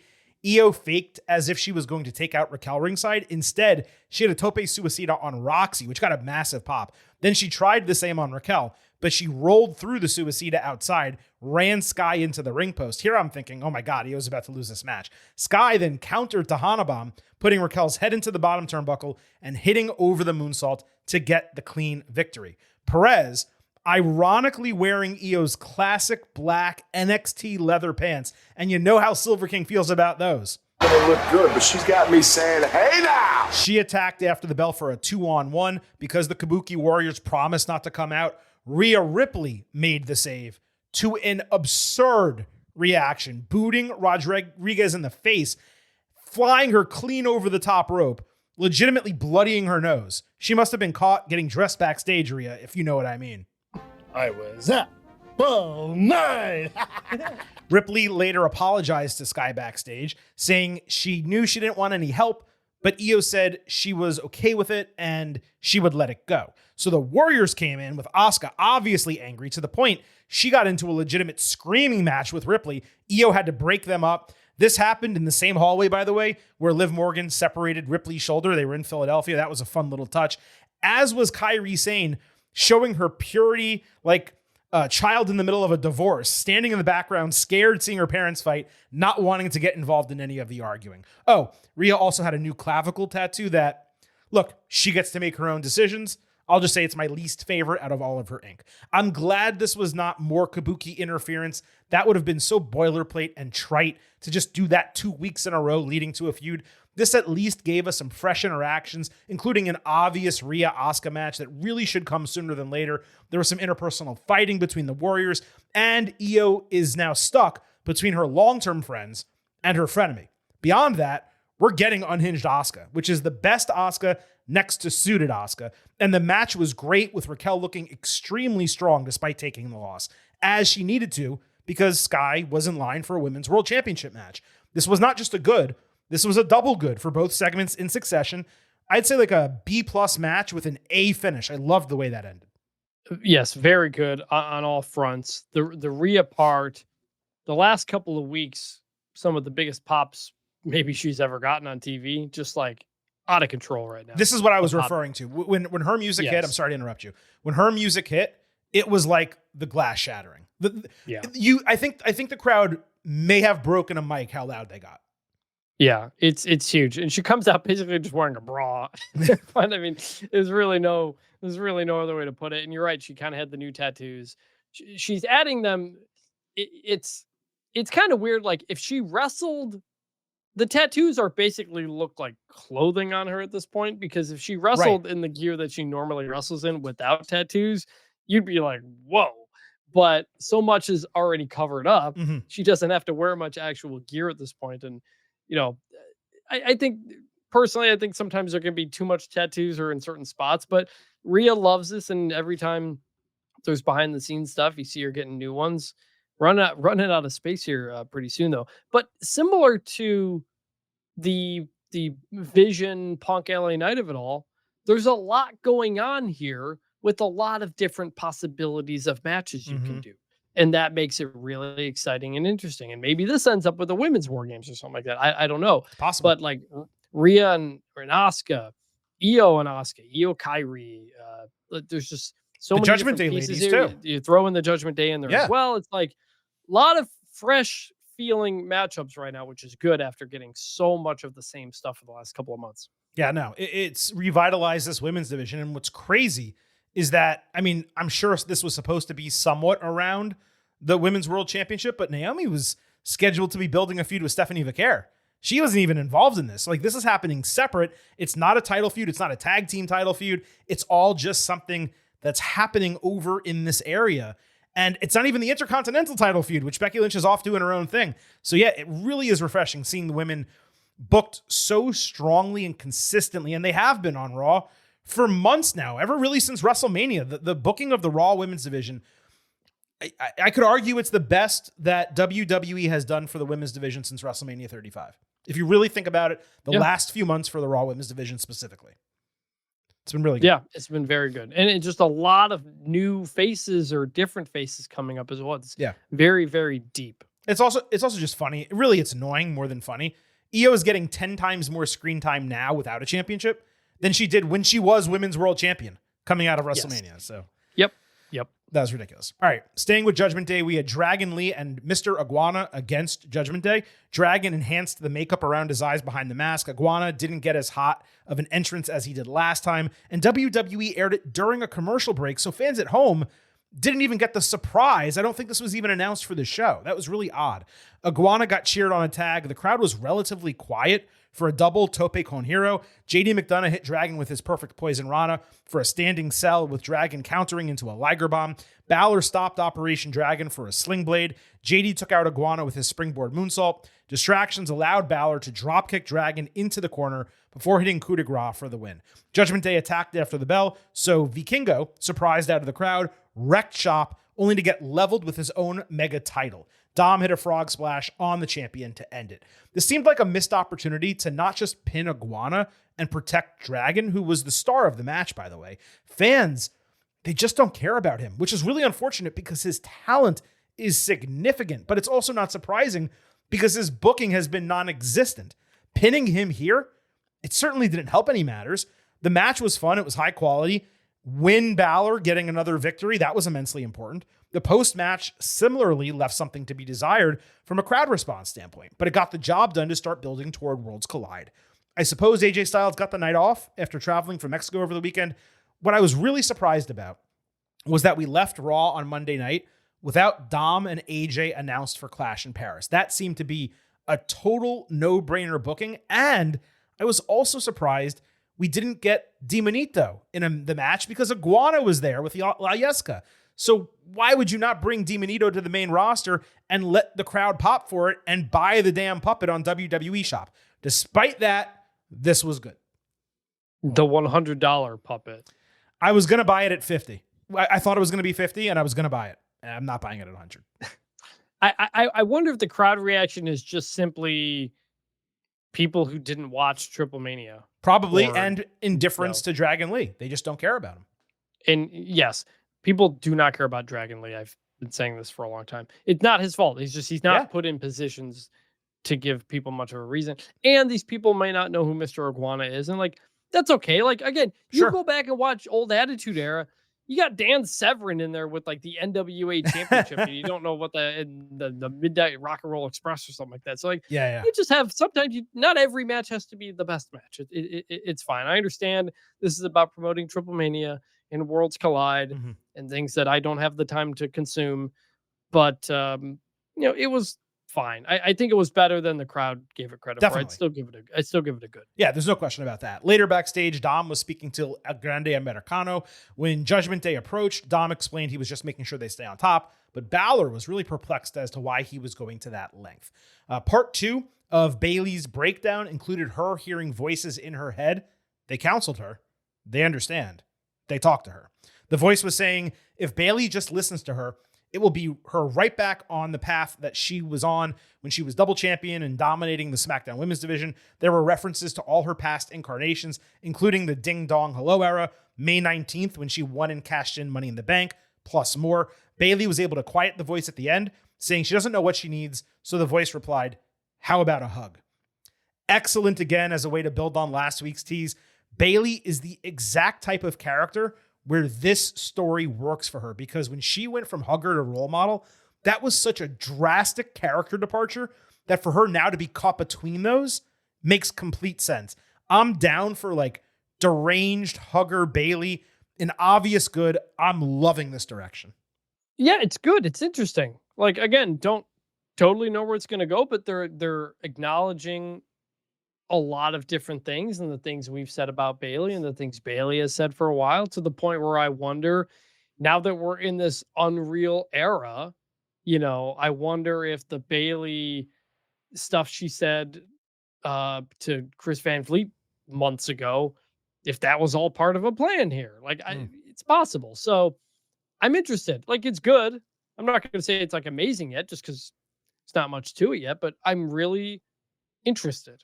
And that's the best thing you can say. Yeah, you can't speak to the character yet, but I think the 2 packages we got on consecutive weeks were fantastic. At least that's my take. Yeah. I thought they were great. Refreshing, different. And that's what I want on my TV. I presume Bayley was going to go after Becky whenever this character like resolved itself. But now I'm wondering, because we have the vacancy with the world title, maybe there's a plans change situation. Don't forget, Naomi was a pretty, manic character. And if Bayley's going to be a manic character, she could maybe fit into that same position. So we will see what they do there. Intercontinental Championship, Becky Lynch defending against Natalya. Becky backstage argued the claim that she attacked Natty last week, pointing out how she gave Maxine Dupree an opportunity only for Natty to shove her from behind, so Lynch was simply defending herself. She said Natty is wrestling all over the world because she doesn't belong in the ring with her. And despite us seeing low-key legend Natty in Mexico, and despite Becky calling for Natty to be in this match, it was indeed just Natalya. Dumb sequined cowboy hat and all, came out to her regular theme, same stuff. The way Lynch kept saying her name, Natalya, I figured, okay, maybe this is planned as a loss to start her character change. But the match didn't really tell me that. Natalya sold a shoulder into a commercial break that Becky attacked with an armbar and a triangle. The challenger broke that with a lift-up bomb. There was a real clunky spot in a sharpshooter situation, but Natalya hit a perfect discus clothesline that flattened the champion. Lynch literally booted Maxine out of her heels ringside, then took Akira Tozawa out with a baseball slide. She snapped Natty's arm over the bottom rope, Natalya's arm over the bottom rope, and actually won via submission with Disarm Her. Becky kept it locked in, so Maxine stopped her, and then she ate Disarm Her, only for Nikki Bella to save and hit Rack Attack 2.0 to stand tall. Nikki also got a commercial break promo internationally. That was pretty strong. She said she'll be on Raw next week in England. The Nikki save was perfect, got a great reaction. The rest of this for me was excruciating. The Philly crowd left a ton to be desired all night. 13,000 fans in Philadelphia, and they were quiet for significant parts of this show that I could not understand. The one time I really understood it was this match. You could hear a pin drop. It was slow and plodding. Natalya is completely uninteresting as this vanilla character, and this was not booked in a way that makes me believe Natty will be replacing her unless she snaps on Maxine backstage or something like that. Unfortunately, this was bad. Yeah, it was bad. I think last week I gave it some more benefit of the doubt because they were telling a story kind of over a couple of weeks. Mm-hmm. And I had wondered if Becky was going to win this in a way that would then lead to Natty, maybe Natalya going away for a bit, but then coming back as Natty. But instead, we just went right into a Nikki Bella thing. So I was like, okay, so we kind of were just biding time for a couple of weeks, and it wasn't good enough to have been interesting over that time either. It didn't really, nothing carried over. There was nothing from Natalya that was like that much of a step up from the week prior in terms of the story. So bad. Yeah, you didn't see her at Triple Mania, but she wrestled real well, and her independent matches, I've seen 2 of them, really, really solid. So they're just doing her a total disservice. And even if I don't get it. Why do you think it is? I don't know, especially when, guess what? They don't have Ronda Rousey, and they don't have Shayna Baszler, and they don't have Sonya Deville anymore. The characters that actually wrestled that type of style are gone. I understand Natty is basically doing a facsimile of Rousey on the independents, but it's working for her. And that's at least a compelling character that you put her in the ring. Let her beat like Ivy Nile. Let her get a couple low card wins, build herself up into a mid card challenger. And then, okay, she loses to the champion. That's fine. But then she's still a capable person on this roster. Right. I don't get it. Natalya herself is not like some legendary character you don't want to go away from. Right. Yes. Like, especially for the last 10 years. I mean, she's just there to lose to the stars. Dude, she's most remembered for a farting gimmick. I mean, it's unfair to say because I mean, not for me because I wasn't watching it at that time, but a lot of fans, other people, though. I can understand. And for Two Paws, her cat, and for being on Total Divas, like Natty is a legit legend. And okay, she's not the greatest wrestler in the world, but she did set the table for the women's division that currently exists, and she's trained a lot of them too. So I'm not saying she needs to be champion, but like give her a real character. That's what, right. She is a Hall of Famer. She is a very good wrestler. Yeah. It's like, why not get the most out of her? Because this current thing is not it. And it's not like she's John Cena where you can't turn her heel or something like that. That's just, she's literally has a whole other gimmick. You're running it in AAA. It's working. Like, why are we still not doing it? Yeah. And you have Becky mentioning it on social media. That's the Natty I want. Okay, so give us her. And they didn't. It was very frustrating. Speaking of frustrating, Nick Aldis separated Tiffany Stratton and Jade Cargill as they argued backstage, saying Stratton may be a fighting champion, but Cargill doesn't exactly deserve a rematch. No shit, she lost clean. Nia Jax came in saying she'll take care of Tiffy because Jade cannot. And Stratton's like, okay. Are you fucking kidding me? How is there no one else on SmackDown who can challenge for the WWE Women's Championship? How are we going back to Nia, who just a few weeks ago got an extra undeserved title opportunity when she had already lost to Tiffy and lost again, of course? If you're going to do this, why would you not have Jax win a couple matches, become number one contender, or at least have her mention that she just beat Lash Legend on Tuesday during an NXT match to point out she has a recent win and is therefore deserving of the match? The SmackDown creative team is absolutely bankrupt at this point, particularly when it comes to the women's division. It is being booked worse than the Raw tag team division, which sounds impossible because that, you thought, is the worst booked division in years in WWE. The SmackDown women's division is being booked worse. 0.0. 0.0, Mr. Blutarski.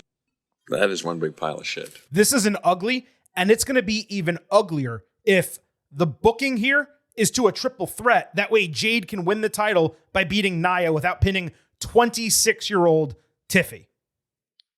We just went through how there's like 7 different people who could win the title on Raw, and it would make sense. And we're dealing with this on SmackDown. I don't get it. Ugly as well. That is one big pile of shit. Kiana James propositioned Stratton later backstage, saying she needs security, protection, and brand expansion.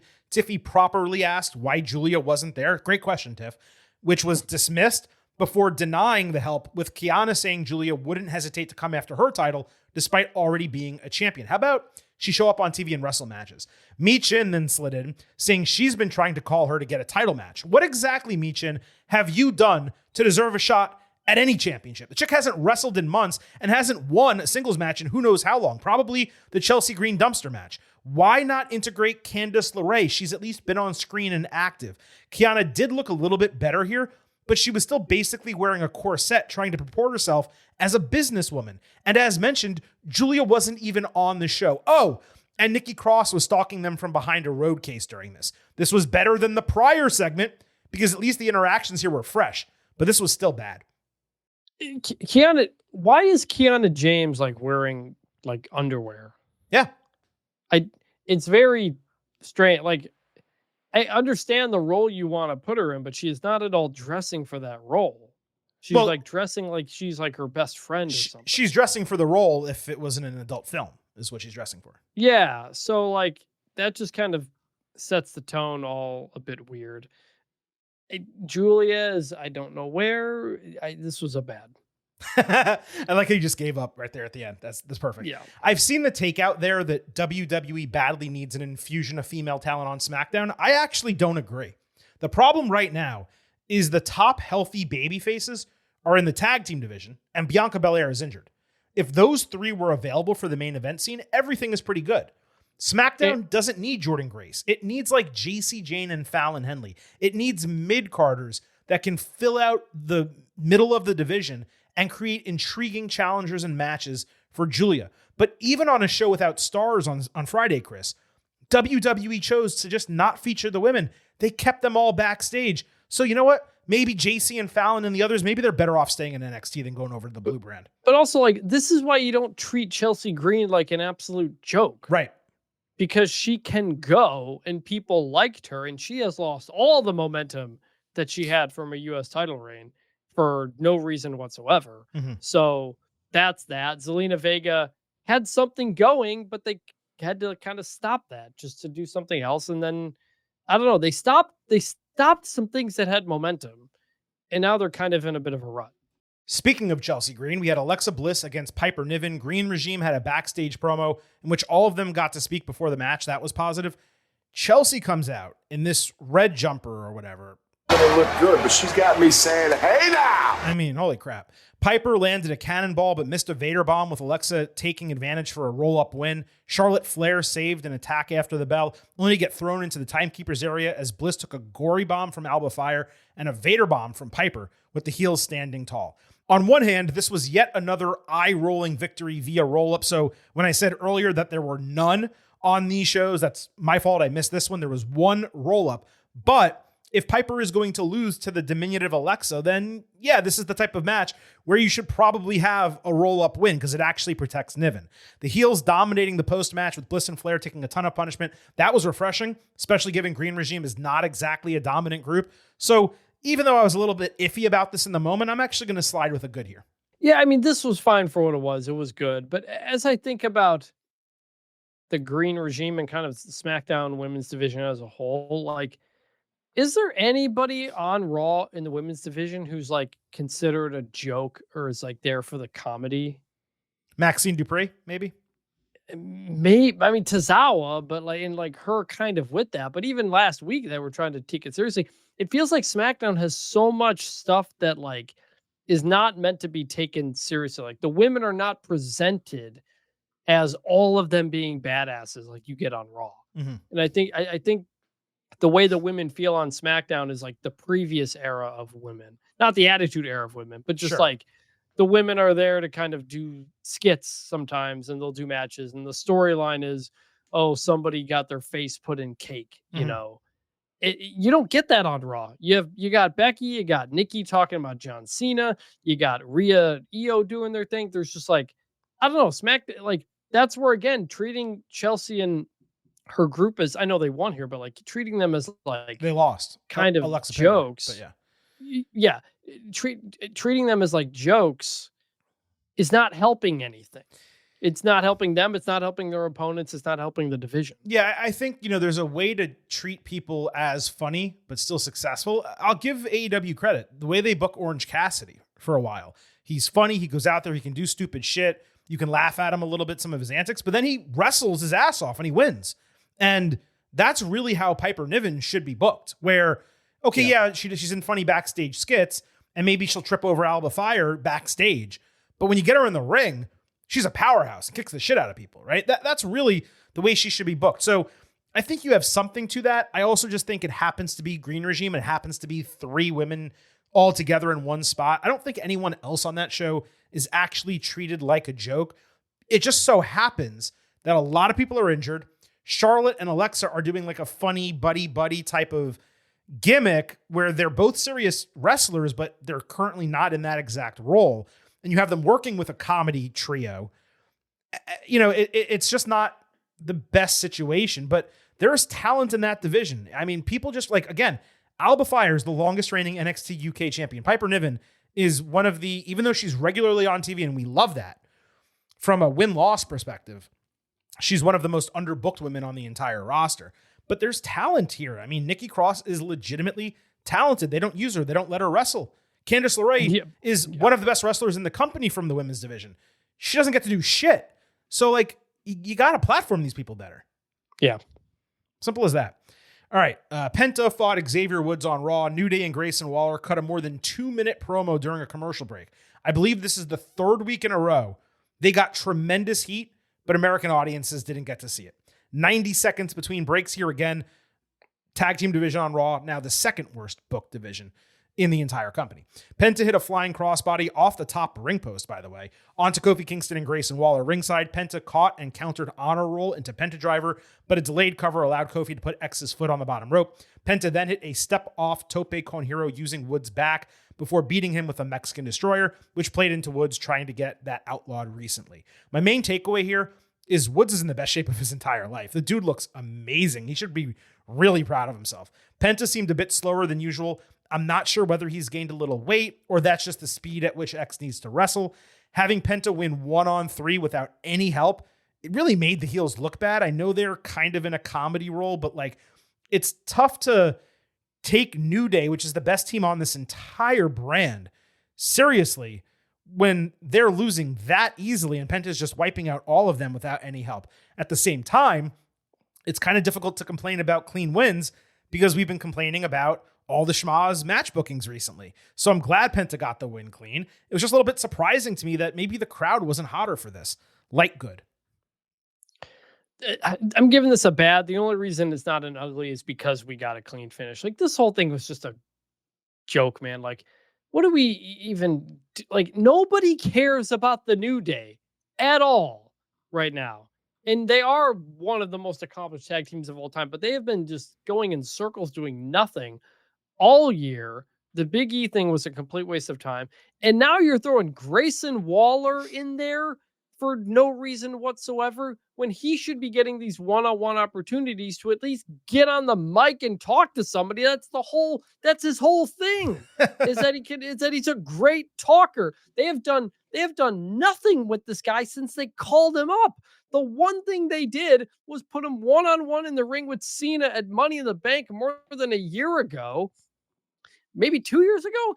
And he was awesome, got huge heat, and instead they go back to the stupid talk show gimmick. They do the him in Theory thing, which was nice for like a minute, but then was nothing for a while. Now Theory's out, and we're just throwing him in with the dead New Day. What are we doing? Like, none of this makes sense for any of these people involved. Xavier looks great, though. I will give him that, but this is a bad. Are you sure you don't want to give it an ugly? Because that was one of the most passionate takes. Because we got a clean finish, and that's so hard to get on television right now. I think it's a long-term ugly, but the segment itself, I'll give just a bad. I'll give you a point of order because Grayson Waller wrestled Edge on SmackDown, which was like 2 years ago, not Cena, but he lost that. No. He was on the mic with Cena at Money in the Bank in London. Oh, okay. I thought you were talking about wrestling, like he. Yeah, and it was like, you're right. He was. Like, this is the Grayson Waller that I want to see, and they never went back to that. Yeah, I don't know what they're doing with them. It's weird to say, but the Austin Theory injury seems to have derailed plans, even though we weren't seeing Grayson Waller and Austin Theory on TV regularly. Like it's really odd. This division is in the effing mud. I actually enjoyed this match, and I enjoyed the promo that preceded it that you guys didn't get to see. So I'm sticking with my light good, but you're bad. Yeah, I didn't see it. And you made legitimate points as to why.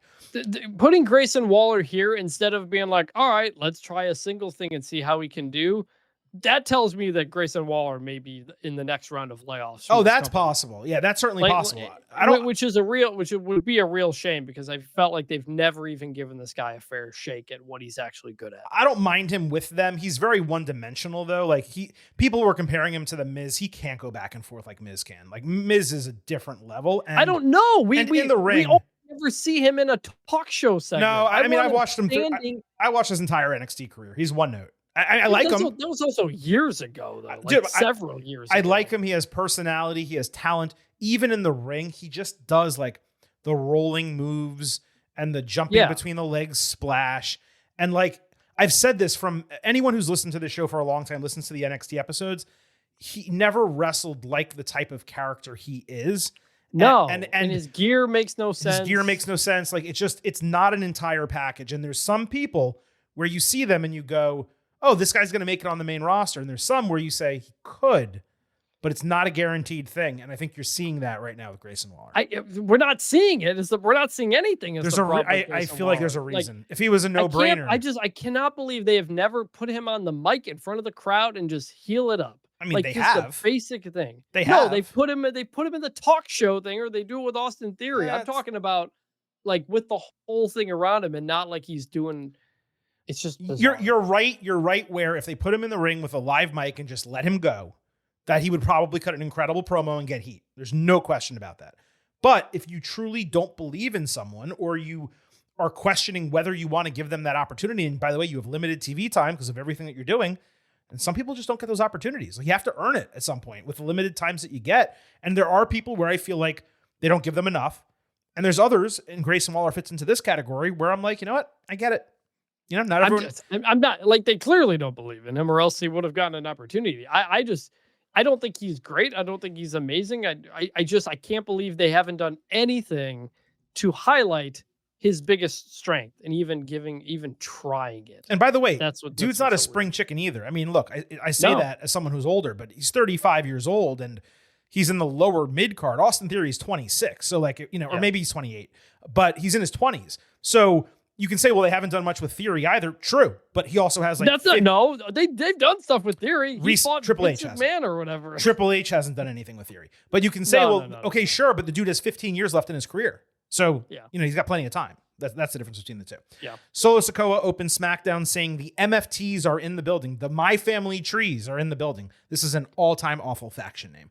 Anyway, Sikoa bragged about stomping out Sami Zayn, Jimmy Uso, and Jacob Fatu over the last few weeks. Zayn interrupted in a polo shirt, which I realized is not really a look most wrestlers can pull off. Sami said Solo interfering on Monday Night Raw liberated him because he's been so focused on winning a world championship that he hasn't been focused on other first-time accomplishments, like becoming United States champion. Sikoa was pretty funny answering him, even pointed out Zayn is not a SmackDown superstar, to which Sami countered, guess what? I'm actually now on the blue brand, and I'm coming for the title. The heels attacked before Jimmy and Jacob saved in succession, standing tall in the end. Aldis then came out. He set an expected 6-man main event. Playa. So basically, winding this back 2 months, Raw traded Sami to SmackDown for LA Knight. I believe I said that on the show, that it should have happened. And they actually completed the trade. I'm perplexed that it actually went down. I'd have certainly preferred that this come as like a direct 1-for-1 on-screen transaction. But to be fair to WWE Creative, this transfer of talent was done in a way where both wrestlers had a specific reason to begin appearing and ultimately remain on the other show. Knight through his feud with Rollins and Zayn through this feud with Sikoa. However, I do need to remind everyone, Sami turned down a transfer to SmackDown that was negotiated by Rollins and Heyman, one that would have granted him a WWE championship shot. This was immediately after WrestleMania when Rollins was forming the Vision. And if you extrapolate, it continues to prove that Zayn remains an all-time dumb babyface.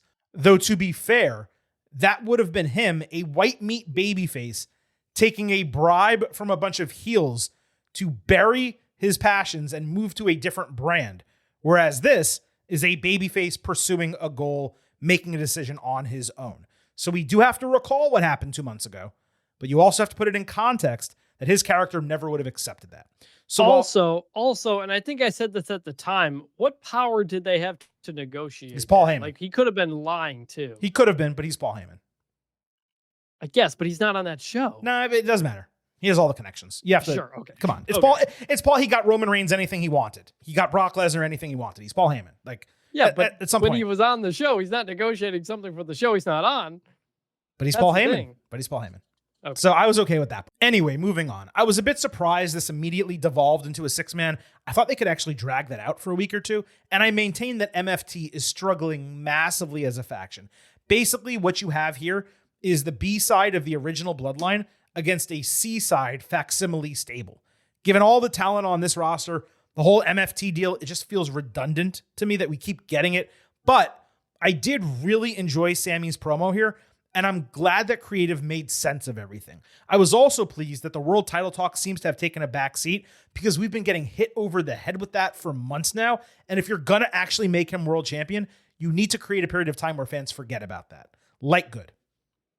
Yes, you do need people to forget about it, because if you keep hitting us over the head with it in the summer, then it's like, I still kind of question how we get to, like, all right, people behind Sammy's, like, he's done nothing but win most of this year. Mhm. And like, he turned down the title shot, like we said.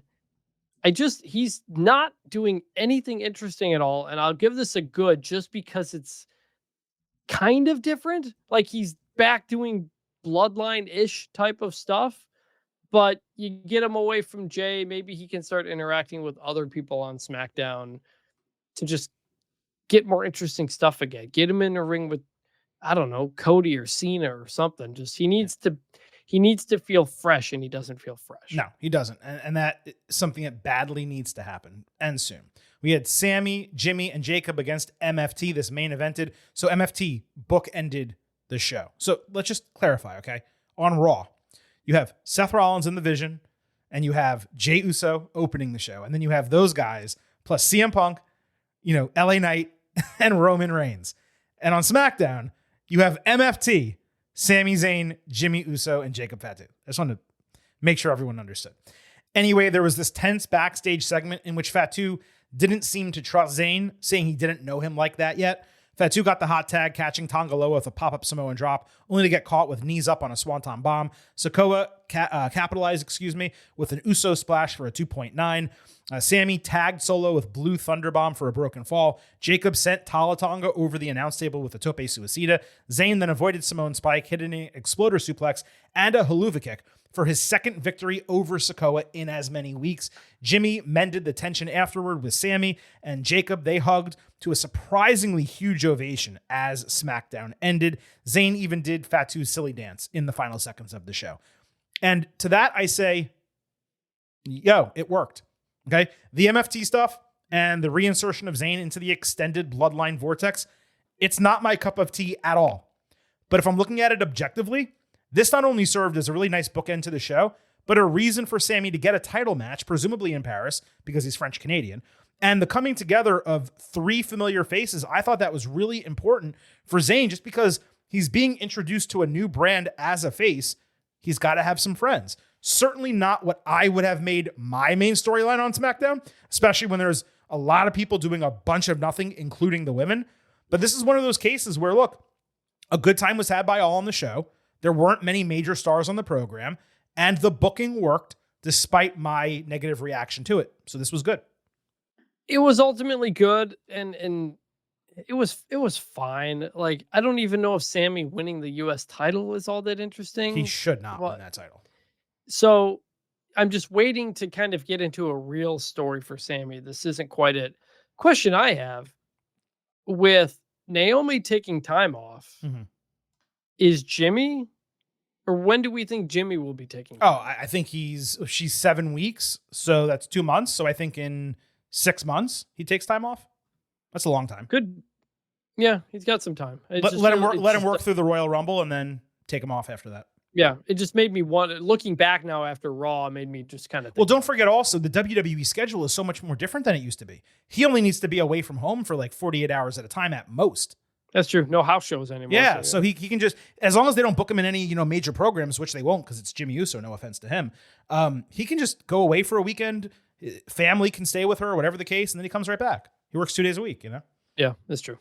So we had Fraxium against Mello Don't Miz. The heels were not only announced by their tag team name, I believe for the first time, they had matching gear with their logo on it. Masked members of the Wyatt Six were shown standing in the crowd at the bell. Fans lightly chanted, "We want Mello" and "Let's go Mello." Nathan Frazier had a terrific hot tag as usual. After a heel side miscommunication, he caught Mello on the ropes for an excellent springboard Spanish fly. Hayes then took a standard top rope Spanish fly with Frazier landing a Phoenix splash to the middle of the ring, but Miz broke it with the step-off tornado DDT, flashiest move in years for Miz. Miz stopped a tandem move with the spike DDT on the apron before Hayes countered Frazier midair for an avalanche cutter. He set up for nothing but net, but Miz blind tagged, hit skull-crushing finale, and stole the win. Mello was almost catatonic, seeing his win be stolen as Miz celebrated, hugging him tight. The point was basically that Mello had the match won due to his skill, but Miz, of course, took the glory. Outside of Fraxium losing, which definitely bothers me from the standpoint they should probably already be champions now. This was excellent, from the match itself to the storytelling of this relationship and how it's likely going to lead to a split in the near future after they drop a title match probably to the Wyatt Six. It was so interesting to me that Melo was more over in this match, having not wrestled on TV in months, than he was when he was actually appearing regularly. I guess absence does make the heart grow fonder after all. And yes, I know they were in Boston, which is his hometown. It's not like that's been a major selling point on TV. It's not like he's John Cena or Sasha Banks or something where they're in Boston and everyone knows they're from Boston. All in all, a hugely positive segment with some fantastic wrestling. Shout out to The Miz for again reminding us he can still go. Plus, we got a clean finish and a storyline continuing in the exact way I hoped when discussing it last week. 3.75 stars, B+, and a good. It was good. The only thing is, Miz tagging in to hit the finisher and get the pin as like a bad thing instead of Melo. I'm like, it's a tag team match and they won the match. Like, that was ultimately good. Yeah, but he stole the glory from his partner. That's a standard storyline. It works better when someone tags in because they want to get the glory and then they mess up and you lose because of it. Yeah. I don't know. Doing it where you win, it's like, all right, it was a good move by The Miz because it worked. Like, that was good tag team wrestling, and the idea that I'm supposed to feel bad for Melo at that point, I'm like, they got the win. They're trying to make Melo the face, which is a positive. I disagree with you on this one. But Miz is not he's not really like a big heel right now or anything like that. So I don't know. I saw that and I was like, wait, that's not exactly the right way to do it. The right way to do it would be Miz doing that and then getting rolled up and losing or something like that. Then Melo can be mad because Miz cost them and Miz is hurting Melo. They picked up a win and wins matter. So I don't know. I'm nitpicking. It was still good, but I was like, I feel that's not the way I would have done it. I've agreed with some of your criticisms today. That one for me is a nitpick because I think it works both ways. I don't think there's a right way to do that. I think you can do that in a win or in a loss. I think doing it in a win, unfortunately, made Fraxium look worse. If they had done it in a loss, Fraxium obviously would have looked better coming out of it. But the whole goal here was for them to win and seemingly set up a title match. Win again next week, which we're going to talk about in another segment coming up. And then probably get a title match, lose, and then they split. That's my guess. But you do it. That's when you do it. You lose the title Exactly. Because Miz he does it again. Like, you do it again to win a number one contendership, and then you do it a third time in the title match, and they lose, and then Melo can be pissed about it and attack him and so on and so forth. All right, we had Street Profits against DIY also on the show. MFT interrupted a Profits interview saying they were also interested in the tag team titles. Please no. The Six stalked the heels backstage. The Profits gear was awful in this match. Montez Ford hit a great froggy crossbody and a standing moonsault. Candice LeRae ran B-Fab into the steel steps. The Profits were setting up for their finisher in the same area. That led to Ford taking the super kick fairy tale ending. LeRae then took Tez off the apron into Angelo Dawkins with a flying hurricanrana that was just one beat slow. Johnny Gargano capitalized, speaking of, with one final beat for a false finish the crowd did not buy at all. B-Fab completely missed a pump knee on Candice ringside, and Tommaso Ciampa ultimately ate a frog splash as the Profits got the win. The crowd was happy for them. They did the arm motions after the bell, but frankly, they seemed indifferent to this match, which was extremely odd. Similarly inconsistent was the Six stalking the prior match that we discussed, but not watching this one. Why would they not be out consistently in every single tag team match if their goal is to be stalking tag teams? I don't like that lacking logic there. This was surprisingly clunky, just given the talent of all four guys. And while the fans were supporting the Profits in the end, it just showed how far this team has fallen when it comes to their presentation and presence, because they were mega over forever. And now they're just not. I'm borderline. Light good, light bad. I guess it wasn't bad. Again, we got a clean finish. There were quality parts of the match. I'm glad we're getting tag team wrestling on SmackDown. I'll give it a light good. I give it light good for the effort, but it just highlights just how much the Wyatt stuff totally just completely effed up this tag team division. Torpedoed it. And why do they still have the belts? Why do you not have the Profits win the belts at the TLC and then we just pretend the previous 4 months didn't happen? Right. And we go back to doing what we were doing. Instead, we've got Fraxium losing to Miz, and you got Wyatt's standing around, and now there's no heat for any of these teams anymore. It's just like, they can't just kind of do what they were doing now, because the Wyatts like just kind of float over all of this. And so like they lost all that momentum. The hand up in the raising the roof, whatever you want to call it thing, it's got a pretty big reaction every time they've done it, although they don't do it maybe as much. It's just so inconsistent now. And I don't think people feel like they can trust this tag team division right now because of what has happened after they spent all that time and work to build up a division people got behind, and they just threw it away for the freaking Wyatts. And now I don't think the fans care about SmackDown Tag Team Wrestling at the moment. They also keep adding teams. Like there's 2 tag team divisions on this show. They created Rey Fenix and Andrade. Now the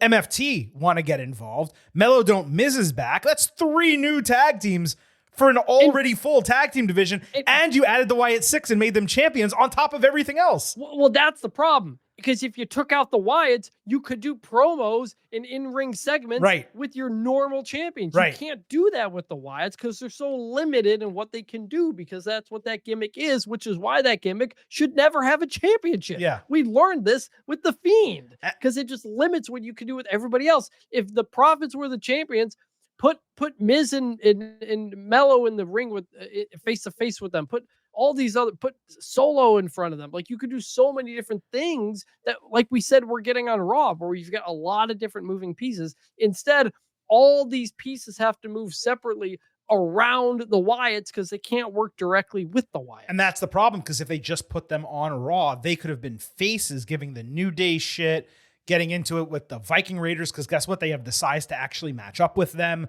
Like, Raw was such an obvious no-brainer fit for this team. And again, all they've done, there's now like, I'd have to do a legit count. I want to say, if you include Pretty Deadly and Los Garza, which you should definitely include Los Garza because they're healthy, I think there's 9 tag teams on SmackDown. And there's 3 on Raw, maybe. It's unbelievable. It is absolutely crazy. Anyway, let's keep going.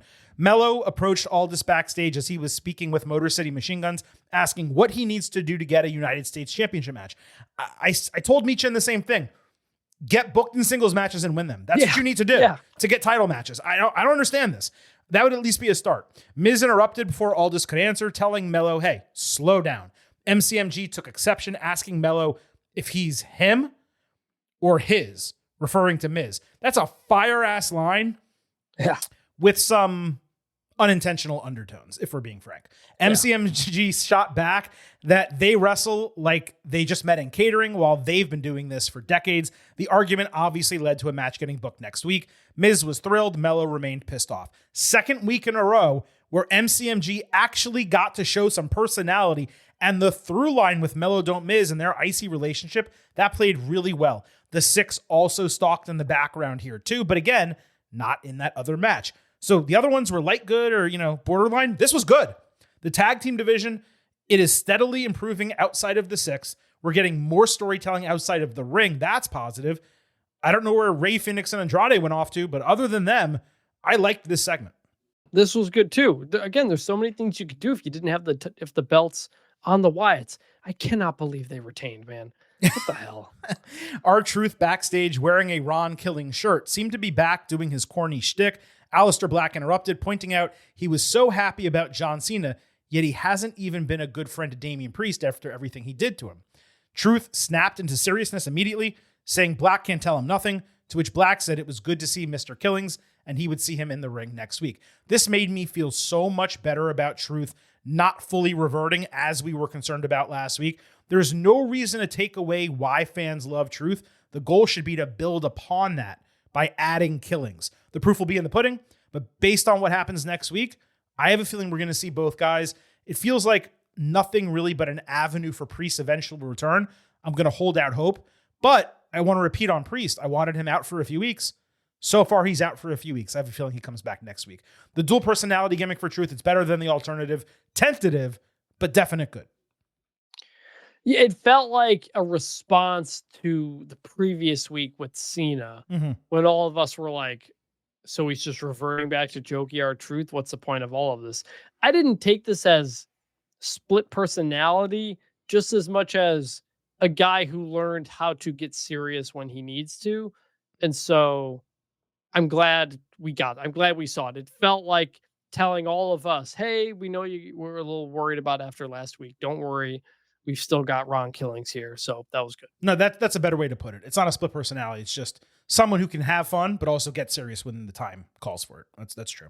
Sheamus versus Rusev was booked for good old-fashioned Donnybrook at Clash in Paris by a screaming Adam Pearce, who nearly popped a vein, separating them backstage as Sheamus talks shit in a promo, and Rusev starts yelling at him from down a hall, trying to run at him, getting stopped by security, which I thought was really funny. Pearce individually gets a good for turning beet red on a dime, but other than that, it was so short that you can't really take anything away from it. No, but I'm glad this is happening. Like, sometimes just having two guys beat the crap out of each other works. And with Sheamus, time and time again, when you're not sure what to do with him, just do that. And it works because people believe it with him. People believe it with him. And Rusev's a guy that can go with him as well. Just two big meaty men slapping meat. And it's working. I continue to just be solidly interested in this. Oh, we got two big meaty men bumping me tonight. Big meaty man slapping meat. That's what I want. I was able to not totally cut you off dropping that the first time. That's what we want to see, and that's what we want to see sometimes on premium live events. So I'm excited for that. Also, Trick Williams and Javon Evans, they were interviewed during a commercial break. They actually got individual pops, which was pretty cool. This was building to a number one contendership on NXT. Neither of them said much of anything. It was just cool to see them both on Raw getting reactions. So that wraps up the good, the bad, and the ugly. Quickly, though, let's go over this WWE Clash in Paris card. We will have an ultimate preview on this show next week, and later this week on Thursday, we're going to have an NXT Heatwave and AEW Forbidden Door ultimate preview, 2 ultimate previews, 1 episode. That's how we're going to be doing it Thursday right here on Getting Over. I'll also reiterate Saturday, after those shows go off the air, we will have not 1, but 2 instant analysis podcasts, a 4-episode week from your boys right here at Getting Over. But in terms of the WWE Clash in Paris card, we have Seth Rollins, CM Punk, LA Knight, Jey Uso for the World Heavyweight Championship confirmed, Roman Reigns against Bronson Reed confirmed, John Cena against Logan Paul confirmed, now Sheamus against Rusev in the Donnybrook confirmed. That's it for now.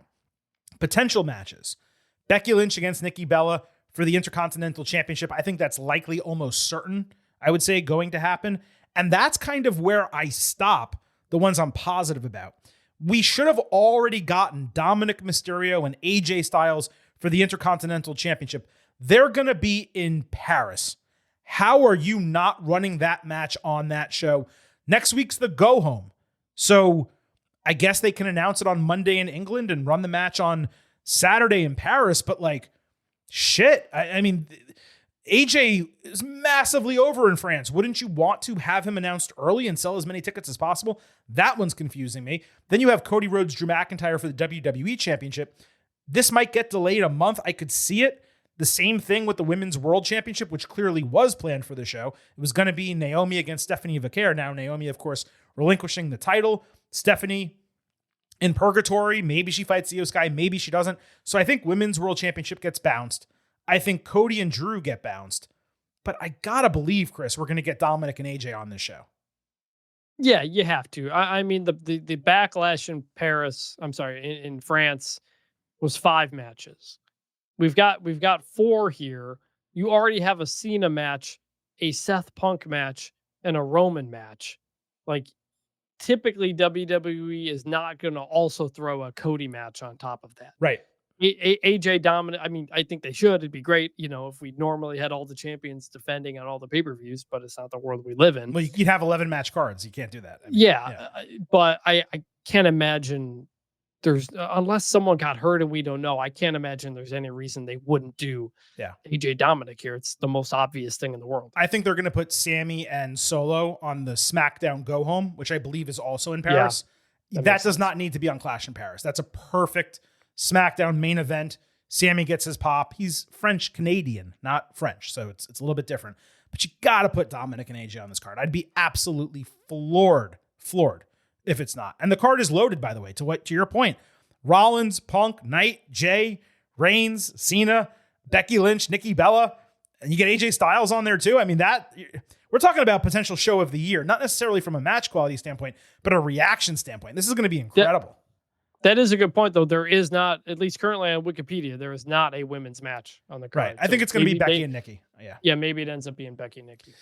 All right, folks, look, that wraps up this edition of the Getting Over Wrestling podcast. As always, tried to bring you as comprehensive a show as we possibly could.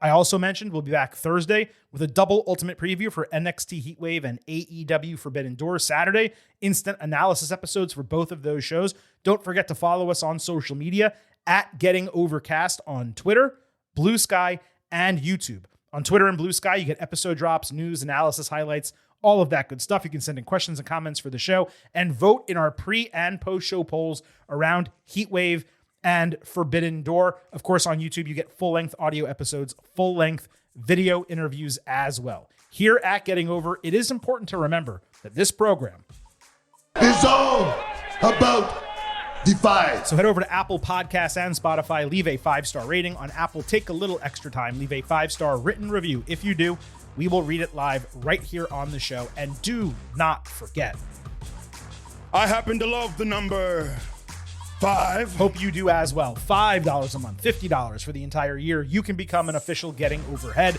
Just visit buymeacoffee.com/gettingover. Sign up. You'll get bonus audio, the fastest 5 minutes in professional wrestling, instant reactions to every major show, and exclusive news analysis posts every week. Again, that is buymeacoffee.com/gettingover. We're a free show. We're an ad-free show. We would greatly appreciate your support, and you get a little extra content as well. Once again, appreciate Vintage Chris Vanini for jumping on the horn. For Vintage, this is the Silver King signing off, leaving you with just 3 final words. Bye for now.